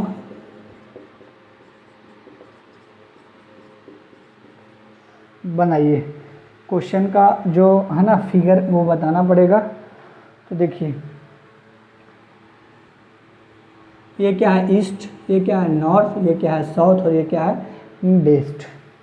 ठीक है, ये क्या है east, north, south और waste हो जाएगा। 4 न्यूटन दिया हुआ है इधर की ओर, ये सब क्वेश्चन में गिवन है बाबू, ठीक है ना। 4 न्यूटन है, 37 डिग्री है, ये 3 न्यूटन है। ठीक है, बस इतना ही दिया हुआ है। अब बनाइए, और इसका तो देना भूल ही गए, सॉरी, 5 न्यूटन। चलिए ये है क्वेश्चन, है ना, 5 न्यूटन आ रहा है ना। चलिए 2 क्वेश्चन है, दोनों को बनाइए। पहला वाला का टाइम मिल चुका है आपका। बताइए जो नेट आना चाहिए वो किधर आना चाहिए, है ना। The sum of 3 vector shown in figure is 0, what is the magnitude of OB vector, है ना। ओबी वेक्टर पूछ रहा है और क्या पूछ रहा है, ओसी वेक्टर का मैग्नीट्यूड पूछ रहा है, यही ना। ओबी वेक्टर और ओसी वेक्टर का मैग्नीट्यूड पूछ रहा है। तो देखिए दिमाग लगाइएगा, इसको क्या लिख सकते हैं, ओसी कॉस 45 डिग्री लिख सकते हैं कि नहीं लिख सकते हैं, है ना। जिधर की ओर एंगल बनता है उधर की ओर क्या लिख सकते हैं, कॉस में। और अगर ये क्या हो जाएगा, ओसी साइन 45 डिग्री इक्वल अपोजिट होता है, पता ना। अगर अपोजिट डायरेक्शन में रहता है तो मैग्नीट्यूड उसका क्या रहता है, इक्वल हो जाता है ना। ये दोनों क्या हो जाएगा, बराबर हो जाएगा। तो OC sine 45 degree is equal to the 10 newton लिख सकते हैं, है ना। देखिए दोनों इक्वल है, अपोजिट है, इक्वल होगा, ठीक है। ये इसकी क्या हो जाएगा, बराबर हो जाएगा। तो ओसी साइन 45 डिग्री, तो ओसी कितना हो जाएगा, 1/√2 इज इक्वल टू द 10। तो ओसी हो जाएगा 10√2, क्या हो जाएगा 10√2, है ना। तो ओसी निकल गया कितना, 10√2। तो हमारा ओसी निकल गया 10√2। अब ओबी की बारी है, तो अब ओसी को 45 को क्या कर देंगे, ओबी से इक्वेट कर देंगे, ठीक है। तो OC cos 45 degree is equal to the OB. OC पता है कि 10√2 है और कॉस 45 हमको पता है कि √2 है। तो ओबी क्या हो जाएगा 10, ओबी क्या हो जाएगा 10। बस इतना ही है, कुछ ज़्यादा था नहीं, बस न्यूटन लिखना है तो न्यूटन लिख दीजिए। आगे बढ़ेंगे फिर नेक्स्ट क्वेश्चन में। 10√2 न्यूटन और 10 न्यूटन, बस खत्म हो गया। अब आइए, the sum of 3 vector shown in figure is 0। तीनों को वेक्टर को, अगर इस वेक्टर और इस वेक्टर तीनों को मिल करके जोड़ करके क्या है, 0 है, तो क्या होगा, 0 है तो इसका मतलब क्या होगा, ये इसका कैंसिल करेगा और ये इसको कैंसिल करेगा, तभी तो होगा ना। ये इसको कैंसिल करेगा और ये इसको कैंसिल करेगा। कैंसिल करने का मतलब दोनों क्या होना चाहिए, बराबर। तो ये और ये बराबर कर दिए इक्वेट करके, और ये नीचे इसको इक्वेट करके बराबर कर दिए, खत्म हो गया। अब नीचे आते हैं, for some situation what will be the magnitude of minimum force in a newton that can be applied in any direction so that the resultant force is along east direction. मतलब कुछ भी इसमें ऐसा करो कि अंत में कट कुटाकर खाली ईस्ट डायरेक्शन में इसका नेट रिजल्टेंट बचे। क्या बचे? नेट रिजल्टेंट किधर बचे, है ना, नेट रिजल्टेंट किधर बचे? ईस्ट डायरेक्शन में। देखिए 5 न्यूटन है, 4 न्यूटन पहले से दिया हुआ है ईस्ट डायरेक्शन में। अब देखिए 5 न्यूटन का अगर ईस्ट की ओर कंपोनेंट को ब्रेक करेंगे तो क्या आ जाएगा? 5 cos 37 डिग्री। 5 cos 37 कितना होता है? sin 37 3/5 होता है, तो cos 37 4/5, 4 न्यूटन। तो टोटल इधर कितना लग रहा है? 8 न्यूटन। टोटल इधर कितना हो जाएगा? ईस्ट डायरेक्शन में 8 न्यूटन हो जाएगा। 4 न्यूटन पहले से और 4 न्यूटन 5 का कंपोनेंट। ये 3 न्यूटन पहले से लग रहा है और इधर कॉस में टूटा है क्योंकि ईस्ट की ओर डायरेक्शन में बन रहा, तो ये क्या हो जाएगा? साइन में। तो 5 इंटू क्या हो जाएगा? 3/5। 5 इंटू 3/5 तो क्या हो जाएगा? 3 न्यूटन। तो 3 न्यूटन पहले से लग रहा है और 3 न्यूटन एक और आ गया बाद में। तो अब हमको कुछ ऐसा करना है, तो what will the magnitude of minimum force in newton that can be applied in any direction so that the resultant force is along east direction हो जाएगा। ठीक है, ठीक है ना? क्या हो जाएगा? Resultant force is along east direction हो जाएगा। तो देखिए ये 3 न्यूटन और ये 3 न्यूटन है। ये 3 न्यूटन और 3 न्यूटन 6 न्यूटन ऊपर की ओर लग रहा है। तो अगर हम 6 न्यूटन नीचे की ओर लगा दे तो नेट डायरेक्शन में ईस्ट में ही लगेगा सिर्फ, क्योंकि इधर तो कोई भी कंपोनेंट नहीं है या कोई भी वेक्टर नहीं है। तो सब का सब क्या लगना चाहिए? रिजल्टेंट फोर्स हमेशा किस की ओर लगेगा? ईस्ट डायरेक्शन की ओर लगना चाहिए। मतलब सारा कट कुटा करके इधर इधर इधर जो लग रहा है सब कैंसिल। तो 6 न्यूटन ऊपर की ओर लग रहा है, तो हमको क्या करना होगा? 6 न्यूटन जो फोर्स है वो किधर की ओर लगाना है हमको? माइनस ऑफ जे कैप में। तो इसमें सिर्फ क्या पूछ रहा है? मैग्नीट्यूड ऑफ मिनिमम फोर्स पूछ रहा है। तो हम लोग क्या लगा देंगे? सिर्फ 6 न्यूटन लिख देंगे। मैग्नीट्यूड पूछ रहा है ना, अगर डायरेक्शन पूछेगा तो माइनस ऑफ जे कैप लगा देंगे। बहुत ही अच्छा क्वेश्चन है, ऐसा क्वेश्चन आते रहता है। चलिए नोट करिए, बहुत ही इजी वे में समझाने की कोशिश की है। मतलब कुछ ऐसा कर कमाल की तेरा हो जाऊं, है ना? कुछ ऐसा कर रहा है कि ये वाला ऊपर वाला जो है वो कैंसिल हो जाए नीचे वाले से, ऊपर वाला नीचे वाला से कैंसिल हो जाए, और ये सिर्फ ईस्ट डायरेक्शन में रिजल्टेंट बचना चाहिए, ये क्वेश्चन कह रहा था।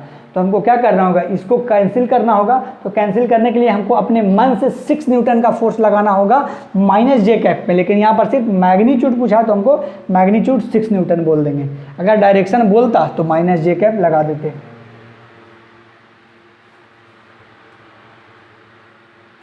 अगला जो क्वेश्चन आ रहा है वो भी बहुत अच्छा क्वेश्चन है।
चलिए नेक्स्ट क्वेश्चन में आते हैं। अच्छा क्वेश्चन है, बड़ा क्वेश्चन है, कॉन्सेप्चुअल क्वेश्चन है।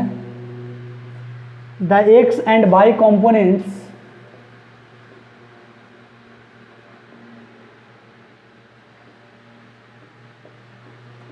the x and y components of vector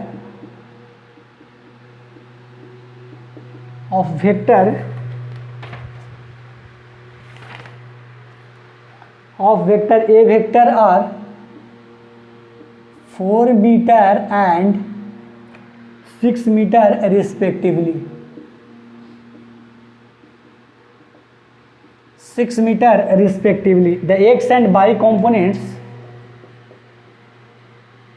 the x and y components of vector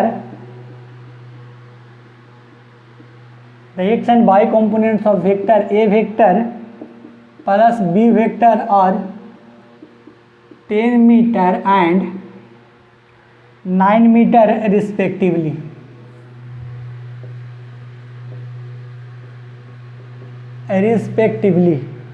Find the vector b vector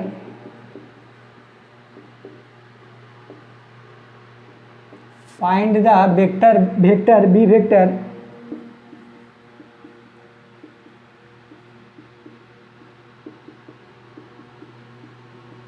calculate the following. पहले तो x एंड y कंपोनेंट्स निकालना है.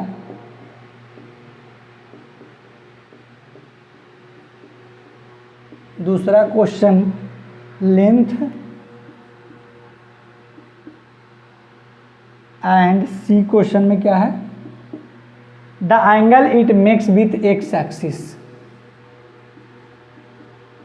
इस क्वेश्चन के लिए हम 1 मिनट आपको टाइम देंगे, है ना. अच्छा क्वेश्चन है, बनाइए तीनों को. अगर बना लेते हैं तो बहुत अच्छी बात है. वेक्टर पे आपका कमांड हो रहा है धीरे धीरे.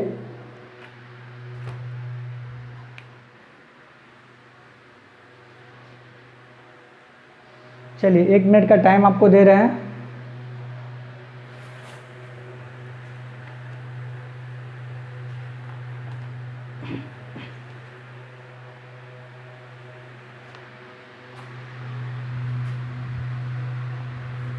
बनाइए जल्दी.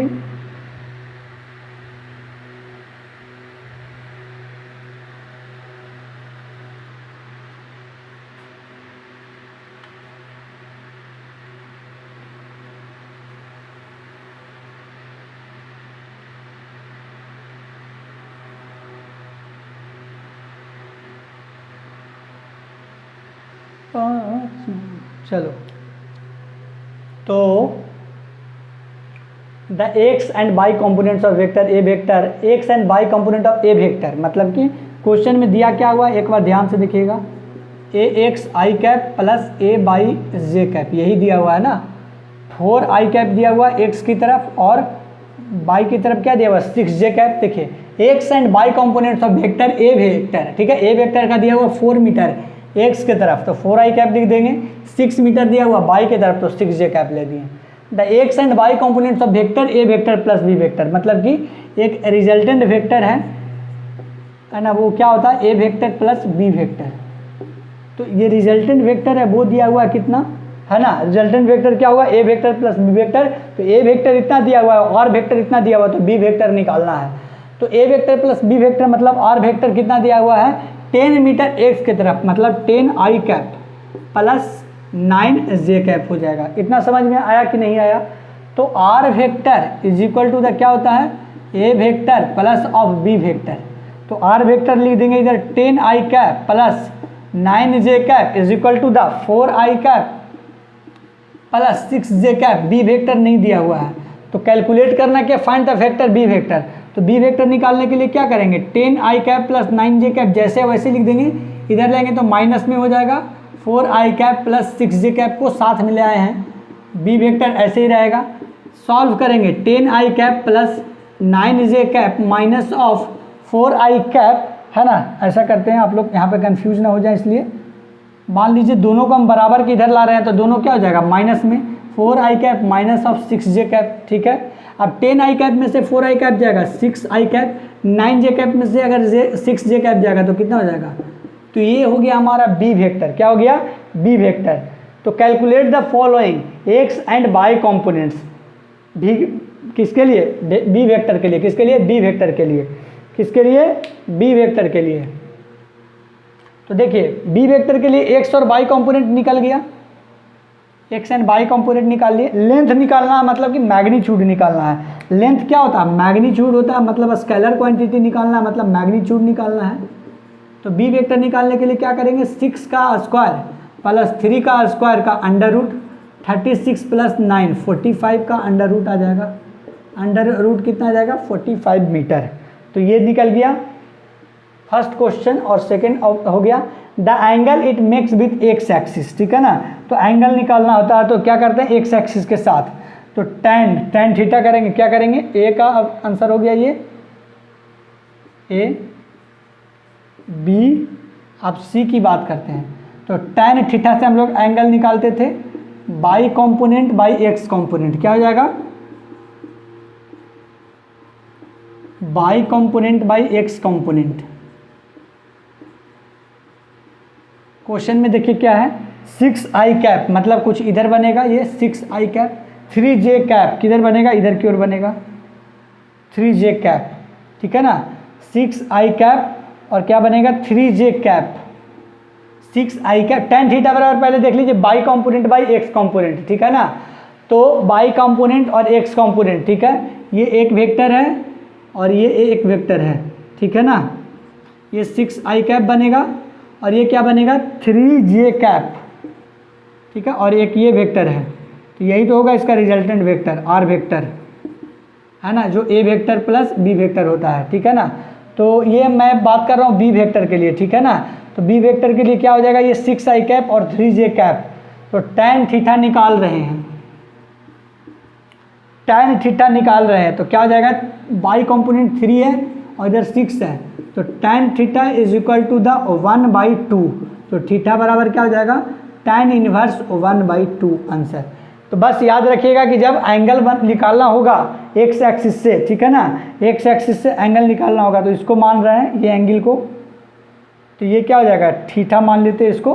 तो थीटा बराबर क्या हो जाएगा, p/b। tan थीटा क्या हो जाएगा, by component by x component से भी निकाल सकते हैं, और अगर फिगर से निकालना चाहते हैं तो tan theta is equal to the p/b हो जाएगा, क्या हो जाएगा, p/b हो जाएगा, ठीक है ना। चलिए बनाइए इसको, सॉल्व करिए। ये क्वेश्चन थोड़ा सा हार्ड था, कंफ्यूजन कोई चीज़ नहीं है यहाँ पे, ठीक है ना। बस दो मेथड है, तो tan थीटा बराबर p/b से भी निकाल सकते हैं। 6i कैप तो इधर की ओर हो जाएगा, है ना, मैग्नीट्यूड की बात कर रहे हैं तो, और j कैप मतलब कि 3 इधर हो जाएगा, ठीक है ना। तो tan थीटा क्या हो जाएगा, p/b, ठीक है ना, x से एक्सिस मिलने वाला, ठीक है ना। The angle it makes with X axis, है ना, क्या हो जाएगा, angle it makes with X axis. तो बनाइए उसको,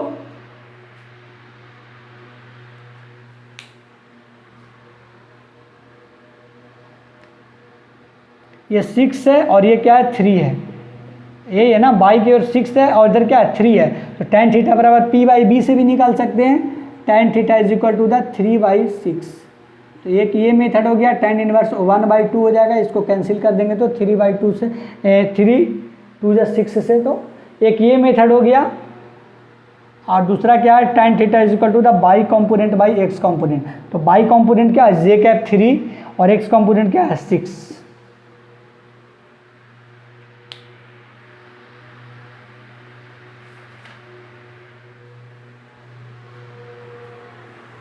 चलिए इसको नोट करिए। दिक्कत हुआ होगा तो एक बार कमेंट में लिखिएगा, हम कोशिश करेंगे अगले लेक्चर में बताने का।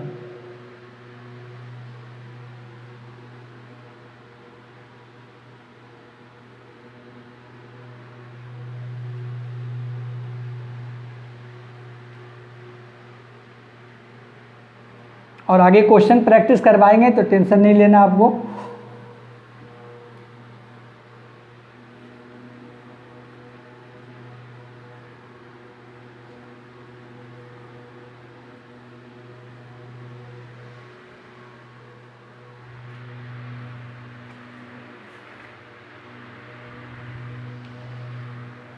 चलिए अब 2 क्वेश्चन और है, नेक्स्ट क्वेश्चन, उसके बाद लेक्चर को द एंड करेंगे।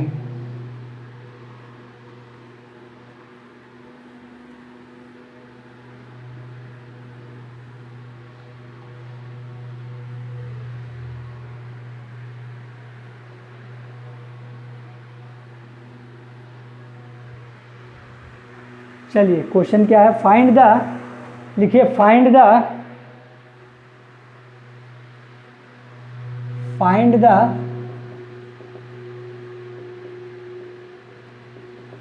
Directional cosines, find the directional cosines of vector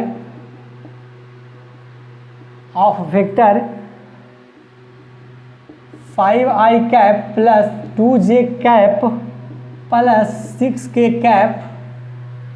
Also write the value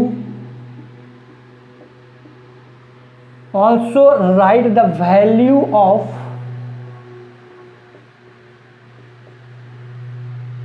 sum of squares of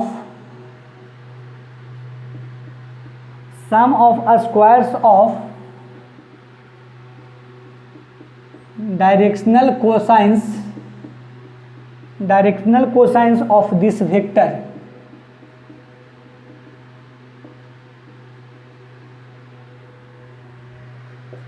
ठीक है, बनाइए इसको. एक क्वेश्चन और इसी में देते हैं. अगर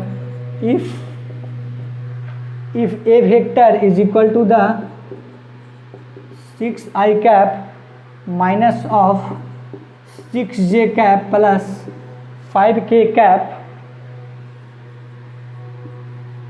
and b vector is equal to the I cap plus 2j cap minus of k cap, then find a unit vector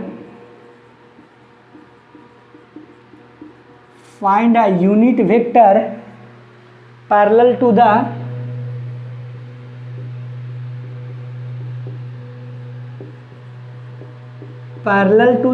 resultant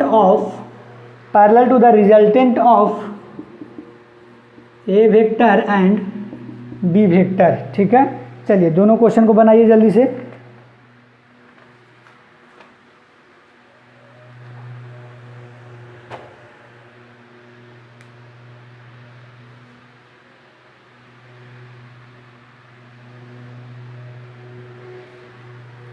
चलिए, डायरेक्शनल कोसाइन निकालना है. कॉस अल्फा, कॉस बीटा और कॉस गामा निकालना है. बात खत्म. ये पहले तो इसका मान लीजिए ये ए वेक्टर है, तो ए वेक्टर कितना है 5i cap plus 2j cap plus 6k cap. Magnitude निकाल लेंगे. 5 का स्क्वायर प्लस 2 का स्क्वायर प्लस 6 का स्क्वायर का क्या हो जाएगा अंडर रूट 25 प्लस 4 प्लस 36, 30 20 50 55 4 59 6 65 65. ठीक है, इतना सही है. मैग्नीट्यूड निकल करके आया जो क्या सही है. ठीक है, अब बताइए पहला क्वेश्चन क्या है, डायरेक्शनल कोसाइन निकालना है. तो कॉस अल्फा के लिए क्या करेंगे, ax by a 5 by root 65. Cos beta निकालना है तो क्या हो जाएगा a बाई ए कितना हो जाएगा 2 बाई रूट 65 और ए जेड बाई ए क्या हो जाएगा 6 बाई रूट 65. इतना समझ में आया. डायरेक्शनल कोसाइन निकल गया कि नहीं निकल गया बताइए. कॉस अल्फा कॉस बीटा और कॉस गामा निकाल देंगे. अब बता रहा है दूसरा क्वेश्चन क्या बोल रहा है, also the value of sum of square of directional cosine. मतलब ये तीनों को क्या करना है स्क्वायर कर देना है. तो पहला का ये हो गया. अब डायरेक्शनल कोसाइन लिखना है ना, तो डायरेक्शनल कोसाइन का sum of square of directional cosine मतलब कि 5 बाई रूट 65 का whole square plus sum of square of directional cosine. ठीक है, 2 रूट 65 का होल स्क्वायर प्लस 6 रूट 65 का होल स्क्वायर. यही बोल रहा है ना. Also find the sum of square of directional cosine. ठीक है, हो गया.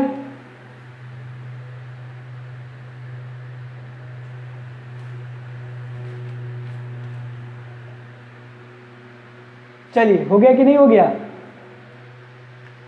तो अब इसको क्या करना है 25. तो देखिए इसको करेंगे तो 25 by 65 plus 4 by 65 plus 6 by 65 नहीं 36 बाई 65. इसका जोड़ेंगे ऊपर तो कितना आएगा 65. 25 प्लस 4 प्लस 36 भी इनका जोड़ कर देना है. 65 बाई 65 कितना आ जाएगा 1. खत्म. तो ये हो गया क्या sum of squares of directional cosines. और दूसरा क्या हो जाएगा डायरेक्शनल कोसाइंस निकालना है.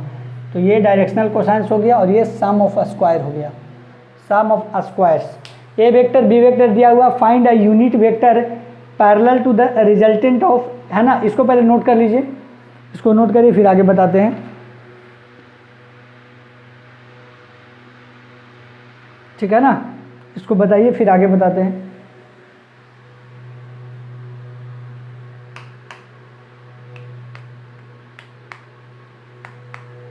चलिए जल्दी करते हैं ना, जल्दी नोट करिए इसको। रिजल्टेंट का क्या बोल रहा, find a unit vector parallel to resultant of A vector and b vector. Find a unit vector parallel to resultant of A vector and b vector. पहले तो हम r vector is equal to the a vector plus B vector कर लेते हैं। ए vector plus B वेक्टर कितना हो जाएगा बताइए, दोनों को ऐड करिए खुद से, है ना, सब कुछ हम पर छोड़ देते हैं आप लोग।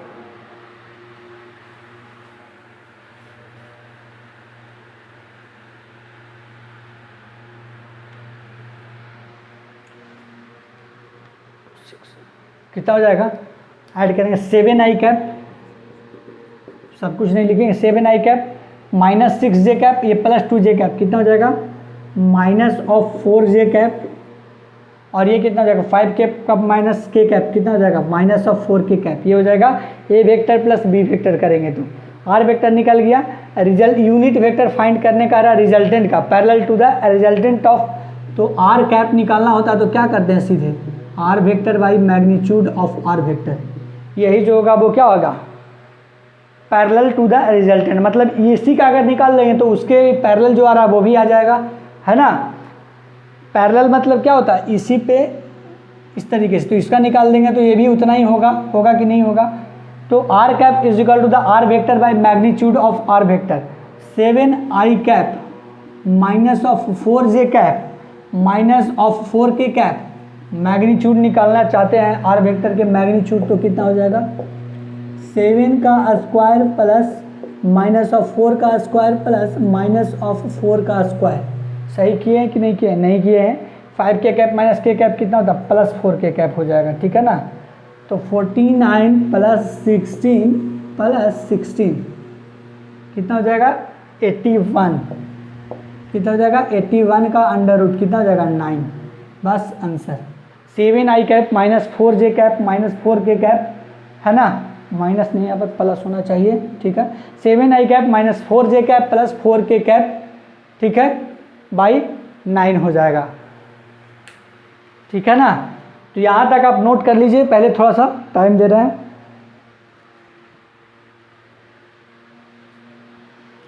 चलिए आज थोड़ा हम धीरे धीरे पढ़ाए हैं, है ना, क्योंकि इसको समझाना था रिजोल्यूशन ऑफ वेक्टर का। जितना अच्छा क्वेश्चन हो सकता था मैंने करवा दिया है, लेकिन अलग से भी 1000 क्वेश्चन हर चैप्टर से करवाएंगे, उसमें बहुत सारे क्वेश्चनों को इंक्लूड कर दिया जाएगा, ठीक है ना। तो चलिए आज का लेक्चर यहीं पे एंड करते हैं, मिलते हैं अगले वीडियो में, तब तक के लिए बाय, थैंक यू।